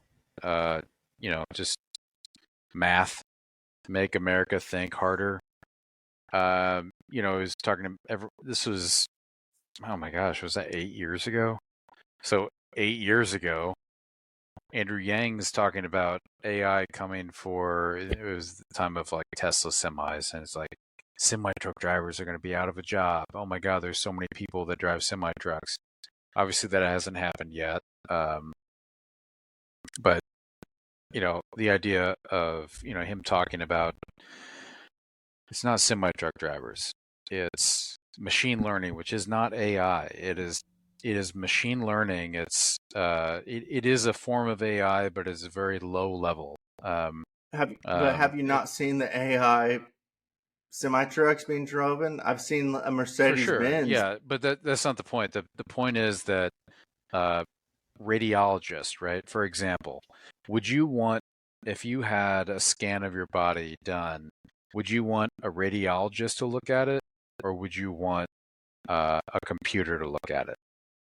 A computer with a copy of every scan in the history of scans and A computer. noted by a doctor, right? It's like, that's a tumor, that's a tumor, that's a tumor, A right? computer. Of course. Yeah. Of course you would want that, right? So we're not talking about blue collar jobs. We're talking about very white collar jobs. It's like your lawyer. Or your doctor. What is a doctor? A doctor is a person that goes to school and memorizes just endless amounts of No, we're talking information about blue and collar test jobs case. too. We're talking about everything. It's like Yeah. if we're talking about the history of human knowledge being condensed and learned by a graphics card in a server, right?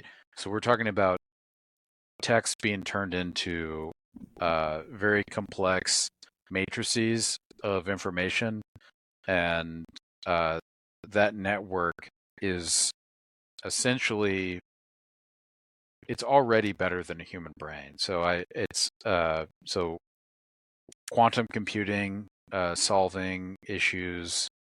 So this is Right. not really, So, this is but not really what are you AI, saying? but this is Are you saying AI is going to do this? it's already doing this. So It there, is. without talking about my employer or anything like that, there's already an AI doctor that is better Yeah. than any doctor you've ever met in your entire life. I mean, Guaranteed. yeah. So it exists, right? It's been I developed. mean, right? Ask Jeeves was like a primitive version of it. I mean, like, No, this is not some WebMD bullshit. This is something that is done with, you go into an exam room and you talk. So those computers that are in the exam rooms are listening all the time, right? Your disclosure when you go and check in to an exam room or whatever, you go to the doctor, sign your waiver. It's being recorded. yeah. So So it's removing your personal information, but it's also learning. It is learning so that it can like help make, the healthcare industry better. I don't think it's necessarily like there's nothing negative or anything like that. It's like, you this don't is think? better. It's Okay, like time out. That's what I was gonna ask. So you don't think that you aren't terrified of this happening for people? I think my biggest concern is about like my children and what they are going to learn in school, right? Yeah. So I agree with that. I was thinking especially about that earlier. when But they what are they going to when do they when they get out of school and they don't have a job and they're just on universal income? even before That's that, terrifying. I think the problem comes before That's job, right? No. I think in it the comes realm before. of communism. That's what I was going to say. That is in the realm of communism. Well, it also could be just the age of just, sitting on our laurels and just relaxing and taking it all in and just a return to nature. Who knows, right? I don't want to be really pessimistic, but I think the concern for me happens before like the job, right? The concern for me happens in this current age, like say a high school student where an AI is coming out and it's changing every day. Every day gets better and better, right? Yeah. So, hey, so just recently, I'm gonna mess up the like terminology, but there's a tier of math problem that they didn't think AI had the creativity to solve, and it recently hit that peak where it's like creates its own proof, right? Something that someone would work for like a year on and create their own dissertation and create a proof. AI is already there. So AI is already like PhD mathematician. So when you tell a kid you got to learn your multiplication tables, right? Why? Yeah. Like when they say, "Why, Dad? Why? Why?" I don't have a good answer for you. Exactly. I don't. I really don't. And it's like that's my concern is But that's what we're moving into. the So predecessor to that. our kids but then our kids going to become dumber and dumber because we're saying, oh, you don't need to learn this Idiocracy, because the movie, right? yeah. I mean, we'll think about Crocs. They chose Crocs. The Idiocracy, the movie, they chose Crocs because they wanted to choose something that no human would ever choose as a shoe, and then it became famous, and now we wear Crocs. We're living in it. I mean, but I don't want my children to have to like, oh yeah, I can just ask this, I can just ask that. I mean, yeah, but they're already there. Again, I have another question. So that's a big concern. It's like so, and that's another. So the issue with AI is the training data, right? So AI is being trained on data from the last, like, however long the data is, right? So when did they start collecting the data? So a lot of social media data and text data, like this is all exponentially grown, and the AI models are learning from text data from the most recent years, right? So these are volatile years in terms of like human interaction, and it's learning from large data sets that are most recent because they want their thing to be the most relevant. But it's also really volatile. So it's like it's not learning from books from Alexandria's library. It's learning from Twitter. It's learning from Facebook. It's learning from Meta. Like it's learning from this trash, right? So it's being trained on. Yeah, I saw the AI is. Somebody said the AI really isn't real. It's just what it is. It's just spitting out everything that we've put into it. Exactly. So yeah, so they are making advancements with many modules, so like ChatGPT Mini. You can train things specifically on, and you can input your own data. I've built my own GPT based off of data that I put in. It's machine learning essentially, large language modeling. I don't know. What's going to happen to the kids is my biggest fear. Well, right? My question is like, since a large percent is probably a large percent is going to be taken from AI, obviously, jobs, which is sad. Do you think that the rest will be mostly outsourced? I mean, to like cheaper countries that like pay cheaper wages. I mean, think about that's already happening. Like that's happening exactly. So for decades. It's just going to get worse and worse. That's consumerism, and it's like the American economy. I don't know. I think so. In terms of like AI depression, right? In terms of job loss, so I think my biggest problem with this is like AI is.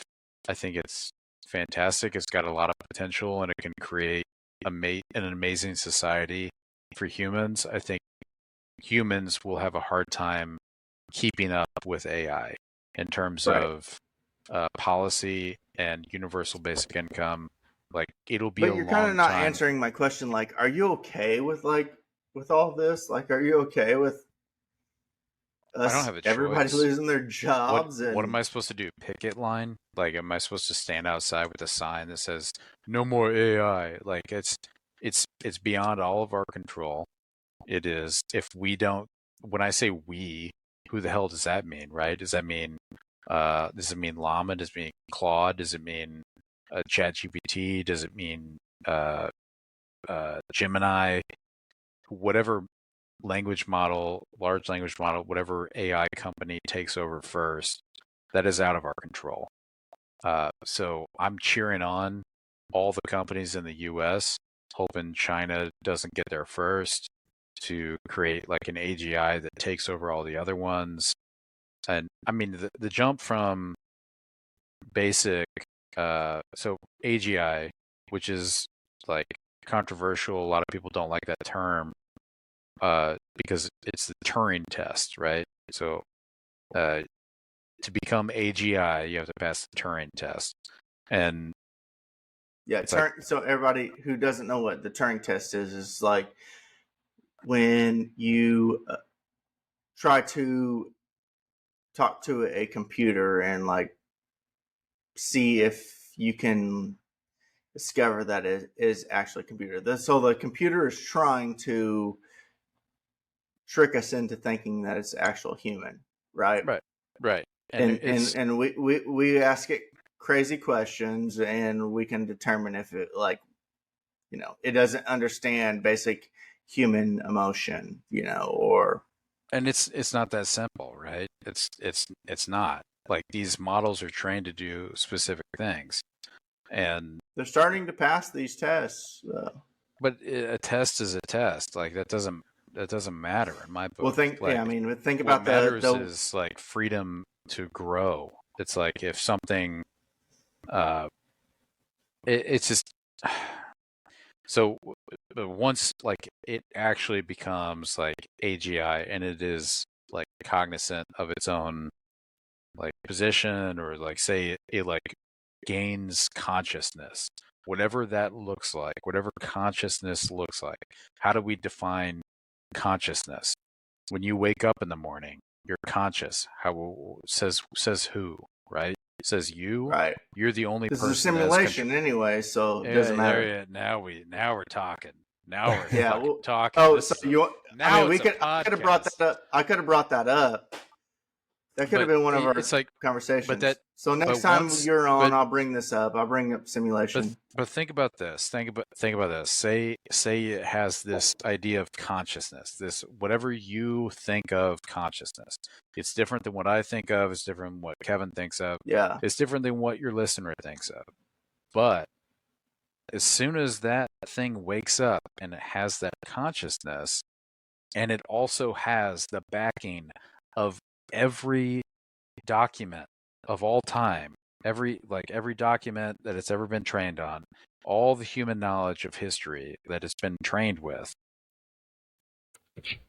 it's going to rewrite itself. It's going to create another version of itself and bury it in a server and just create the next version of itself and just keep going. And that kind of goes into simulation because super intelligence is so like everyone's worried about AGI. I'm not worried about AGI. I'm worried about the immediate peak into super intelligence and what happens there, right? So I don't think we're as close as what everyone's like, everyone's freaking out about jobs and everything like that, which, I am too. I'm, what the hell is going to happen? I think that peak will come soon. I use AI every day. I use it every day. Musk is about to release that girlfriend robot, and then I think after that the other robot's coming. But no, I mean, it's funny that you were talking about that because I've been saving simulation for a long time. It's an AI topic that I've been wanting to talk about, but we'll save it for another time. But I mean, you are correct on that in the fact that it's growing exponentially. So what is to say that our technology is growing so exponentially that we have to be simulated? In the past 40 years, the way that it's grown. Anyways, never mind. I won't talk about it. No, it's you're spot on, man. It's no, I am spot on. I mean, I know. And statistically speaking, we're in a simulation. The only way, 99.9% is what they say, is that we're in a simulation. And the way our technology has grown exponentially in the past, 100 years? The only way we have to go is to get to the route of creating our own simulation. Well, if this is a simulation, who's to not say that we are simulated? But if this is a simulation, you have to ignore history a little bit, right?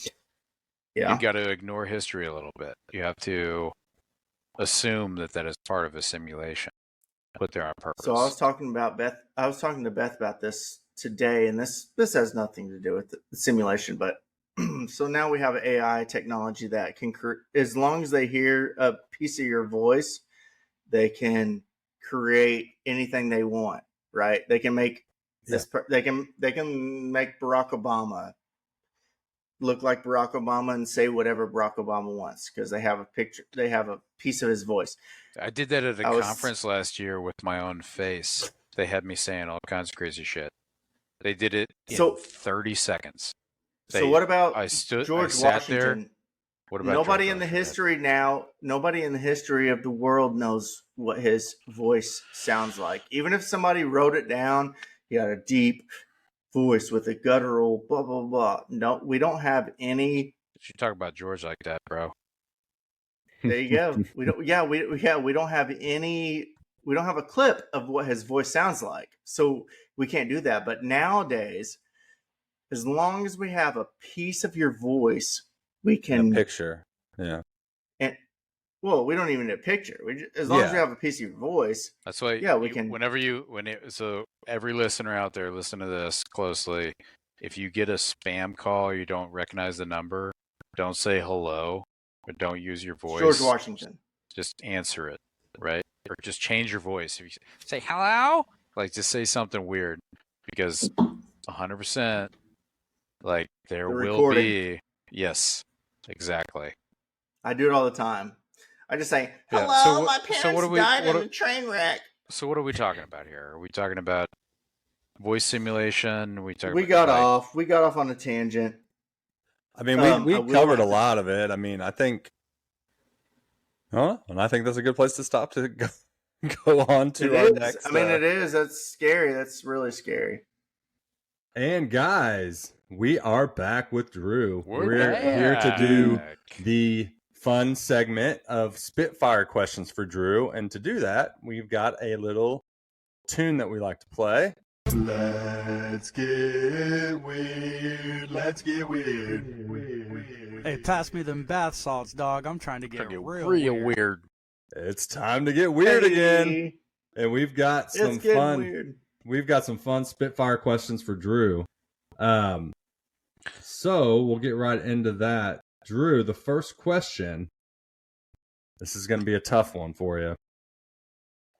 Would you rather accidentally send a dirty text to your boss or a sexy voicemail to your mom? Boss. Explain. You know your boss? Bro, are you fucking nuts? That's the dumbest question I ever heard. Yeah, that was dumb. I know my boss. I know my boss would be funny. He would laugh at my boss what would you be say? too. Something voicemail? What was the voicemail? A sexy voicemail to your mom. Yeah, dude. Are you fucking nuts? Yeah, obviously, boss. I mean, if you guys know I know my boss, so it'd be okay. Yeah. But, I mean, not everybody... Kevin's mom would be mortified. Yeah, I've sent my mom. My mom would be like, "Oh, I know that wasn't dirty. To me." How dirty is this text message? It's pretty dirty. How dirty are we talking about? It's pretty damn dirty, bro. Oh yeah. Talking like, about I butt want stuff. To. Ooh. Okay. Is your boss a male or a female, Drew? It's a male, so that makes it different. Yeah. So it'd be like. This is your boss, though. No. It'd be something that could get you fired, Drew. It'd be something that could get you fired. How about that? Well, I'm thinking about my follow-up text. And that's what you got to think about. I'm saying that's what I would say if I. So it's not his name. I'm gonna redact his name, right? We'd be like, yeah, I'm so sorry. Hey, Aaron. Sorry, wrong Aaron. Right? That's my follow-up text. Wrong Aaron. Yeah. I think I would just be like, that's the end. But no, that's the end of it, and we'll never speak of it again. Right. Yeah. So, you're exactly right. Next question. Yeah. Good one, Kevin. Hey, I thought it was great. Yeah, my All mom right. would love it. I would just be like, "Hey, Mom, I meant to send that to this person, and you got it. Sorry, get over it." We'll move on to a marry, fuck, kill question. Marry F kill. We try to keep it PG around here. Dude, we've already cussed quite a few times on this episode. You're right. So your three Mary F. kills are actually some amazing TV dads. We've got Danny Tanner, Bill Cosby, and Tony Danza. Oh, you got to think about this. Don't get canceled. Don't get canceled.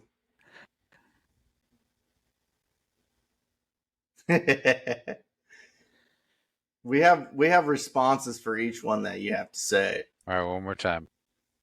Danny Tanner, Bill Cosby, or the man, the myth, the boss, Tony Danza.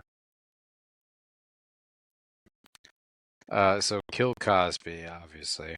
Oh, racist. You could have got free Jello. Hey, you had that ready, dude. You could have got Jello and a lot of drugs. Canceled. Nah, dude. Obviously, he's a little twisted. He's the one that you gotta kill. Yeah. Yeah, you gotta kill Cosby. So that's easy. I'm gonna fuck Tanner. I'm gonna marry Danza because I feel like we're gonna have more in common. So you want Kevin? Yeah. So you want to be told how to live your life all the rest of your life because he's the boss. No way, bro. He's the boss. No, who's the boss? It's Tony Danza. That's who's the boss. We would He's banter. the boss in the relationship. The banter would be phenomenal. We would go back and forth. We would argue about where we're going to lunch. We'd be married. It'd be like a normal married relationship. But in all reality, in the end, he's the boss, and he wins. And also, Danny Tanner, right? Yes. Who are we talking about here? That's Bob Saget. We're talking about Full House. You're Bob married Saget. to. So I saw Bob. So Bob Saget, rest in peace. Yes. Great. So great. I recently watched Entourage. Yes, he was awesome on that show. Entourage had their 20th right? Yeah. Right? So they had the 20th year anniversary, and I rewatched that shit because One of my favorite shows of all time.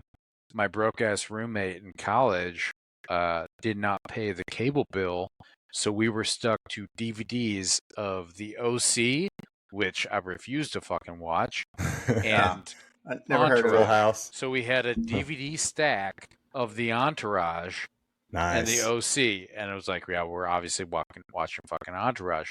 So we watched the entire series of Entourage as a little community, and Danny Tanner built Bob Saget, the actor. So Bob Saget is fucking hilarious. Yes, Bob Saget is hilarious. He really is. And he gets got a bad rap all the time. But you got to separate yourself. It's Danny Tanner.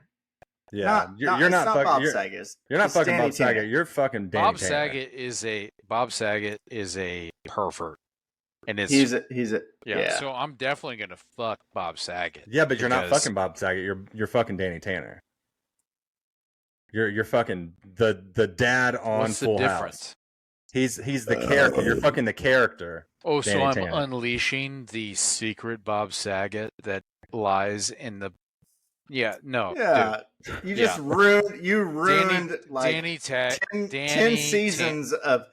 You ruined 10 seasons. I didn't ruin shit. Bob Saget ruined it all. Bob Saget television. is a freak, bro. Listen to him. Danny Tanner. Dude, he wasn't really that. He wasn't Bob really that Saget freak. is a freak.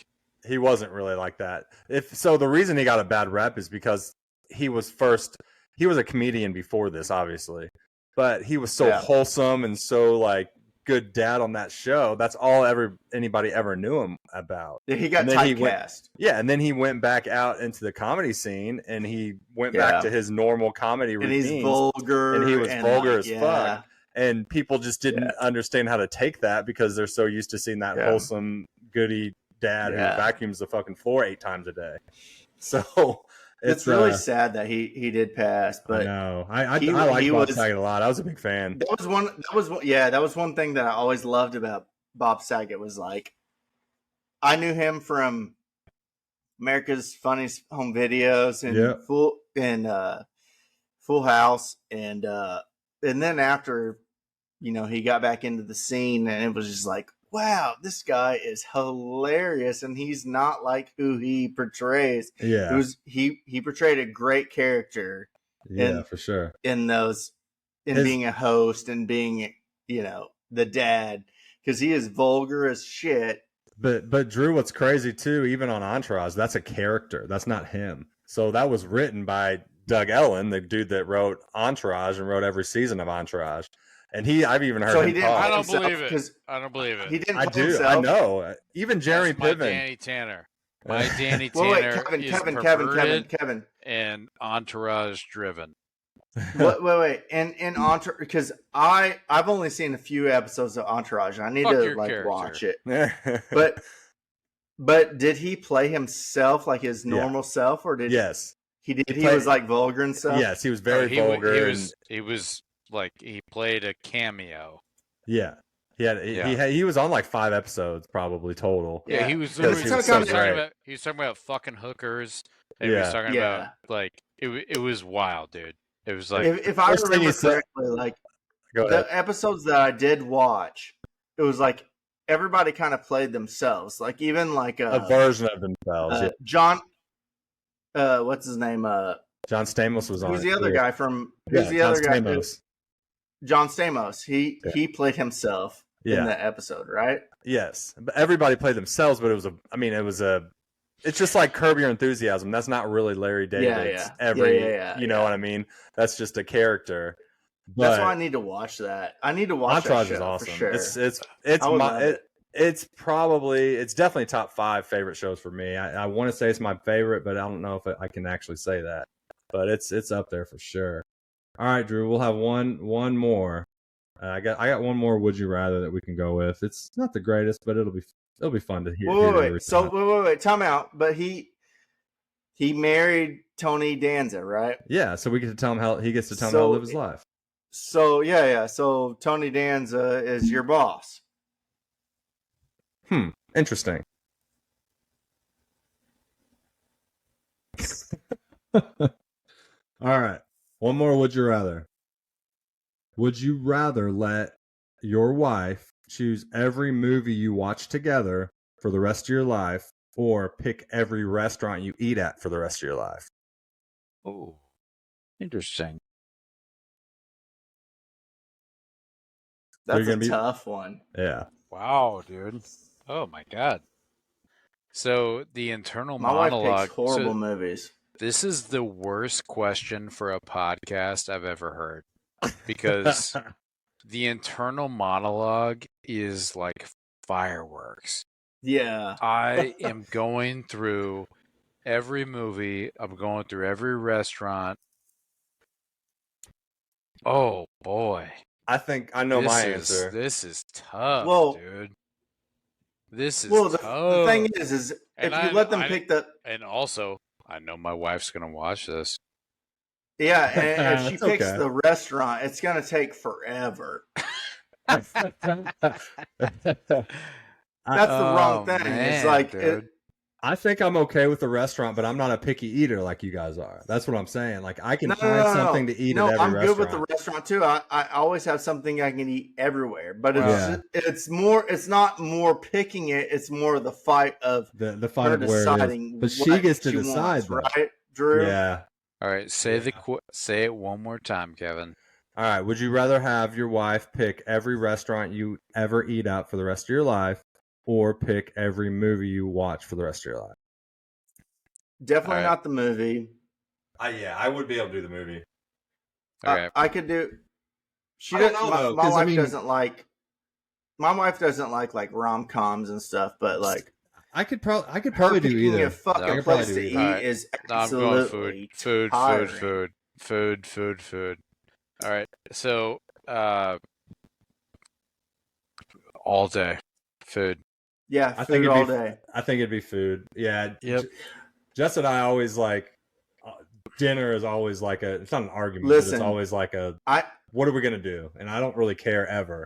So Nope. yeah, I told sorry, Drew, before you get on this, I told my wife, I said, no matter where you choose, men have something they want to eat. And if you literally leave it up to a man, they have like there are 3 places that they want to go, and they'll say they want to go, but they don't say they want to go because they want you to pick. yeah, and that's all I'll say. You nailed it. Nailed it. All right. Yeah, we're no, it's an obvious choice. If you picked movie, you're fucking insane. Yeah, I wouldn't be able to deal with movie. I love my wife's choice of her, like she introduces me to new movies, and I love that. Right. So you're not the movie person. She's the movie person. I am definitely the movie person, but she's also a movie person. Like so she tells you about like the Hallmark movie shit. No, just every here and there. It is what it is. See, Jess likes a lot of scary movies, and it's not like I don't like them. Jake knows. I just usually just don't really get into Kevin's them. picky. He doesn't like scary stuff. He doesn't like fantasy Kevin doesn't shit. He doesn't like fantasy stuff like Lord of the Rings or like Harry Potter. I'm good with a podcast or a documentary. Nice. Get over yourself and watch something fun. Yeah. Have an imagination, asshole. She's open to anything cinematic wise. But food wise, I'm in charge. There you go. Yeah. Nice. No, I'll watch anything. She's like, "Hey, watch." If she says, "Hey, watch this," I'm fucking in. That's how I am too, usually. Like, but it's more than that. It's like if she says, "Hey, watch this," like, "Whoa, bitch, what?" Yeah. I'm sorry, I haven't heard. What? Watch this? I have not heard you say this in like a year and a half. What are we talking about? So you're into it. Yeah. It's like, wait, watch this. I'm in. I trust you. I love you. See, I'm like the opposite. Right? It's like, you're the love of my life. I'll do whatever you want. Yeah. I'm in, dude. I'm just like, I'm fucking in. That's awesome that you say that. That's awesome that you say that because I just overload my wife with shit. So she's just like, what? I can't handle it. I can't watch all this. Right. So whenever I do finally say like, yeah, you need to watch this, she will watch it. So I love that you said that. Yeah. Yeah, I think it's the watching thing. The food I can deal with. The watching stuff, I'd be on my phone the whole time. If I threw that in there too, and you have to watch it. Like if we said that, it would be hard. I'd have to choose the food thing for sure. Yeah, but most of the shit that my wife like has me watch, it's really cool. It's really interesting. It's like my wife's in some dark ass shit, dude. I mean, it's not like Jess is into weird shit, but like a kid was raped and killed, and they're trying to find the murderer. You know what I mean? So like, I'm like, oh, I'm into this. You know what I mean? Like, I want to find this murderer. I'm into those types of shows for sure. I love those, and so is Jess. Yeah, that sounds bad. Yeah, I mean, it is. It's my wife is into depressing ass shit. I mean, she watches like SVU for like Yeah, her, Jess watches that too. yeah, it's like that's like her day television on. I'm like, this is the most depressing shit. It's like children being kidnapped or children being raped and murdered. I'm like, that is so bad. But the movies I like because it's always like they always find the murderer. You know. Let's get hey, Drew, thank you so the, much for being on, bro. Did you ever announce the? We announced the winner. We announced the winner, but we do have to ask a question for from last week's episode. So yeah, last week, if you remember, we had our brother Matt Bivens on, and at the beginning of the episode, we talked about a rider that he sent over to us that he wanted to make sure that we had all of this stuff for him in his room whenever for him to agree to do the podcast with us. He basically gave us a list of demands of things that he wants and needs from us. So the question this week will be, name one of the things that he listed on his rider to us. And if you get the answer, you know the answer, send us an email at twobroswithbenefits@gmail.com or comment or, whatever. Reach out to us one way or another about it, and we will send you some swag. So the question again is, what was one item Matt had on his rider that he of demands that he wanted from us? And I'm about to purchase a bunch of hats. So weird. Let's get weird. I'm about to purchase a bunch of hats. So I think hats will be in the future of being sent out to people. Yeah. So before you buy them, we need to. Well, comment, we'll buy them together. Email. Yeah. Let's get weird. Drew, thank you so much for being on with us tonight, man. We love you. Bro, you're amazing. I still think that you're half an Olympian. But I do love you so much. I really appreciate you coming on here and talking with us for a little bit. Oh, yeah. We got some good shit tonight, brother. Bronze at best. Well, hey, I do. Oh, right. You know what? Before we go, I do have one more. One more question for you, Drew. Ask him. I got one more question for you. All right. Okay.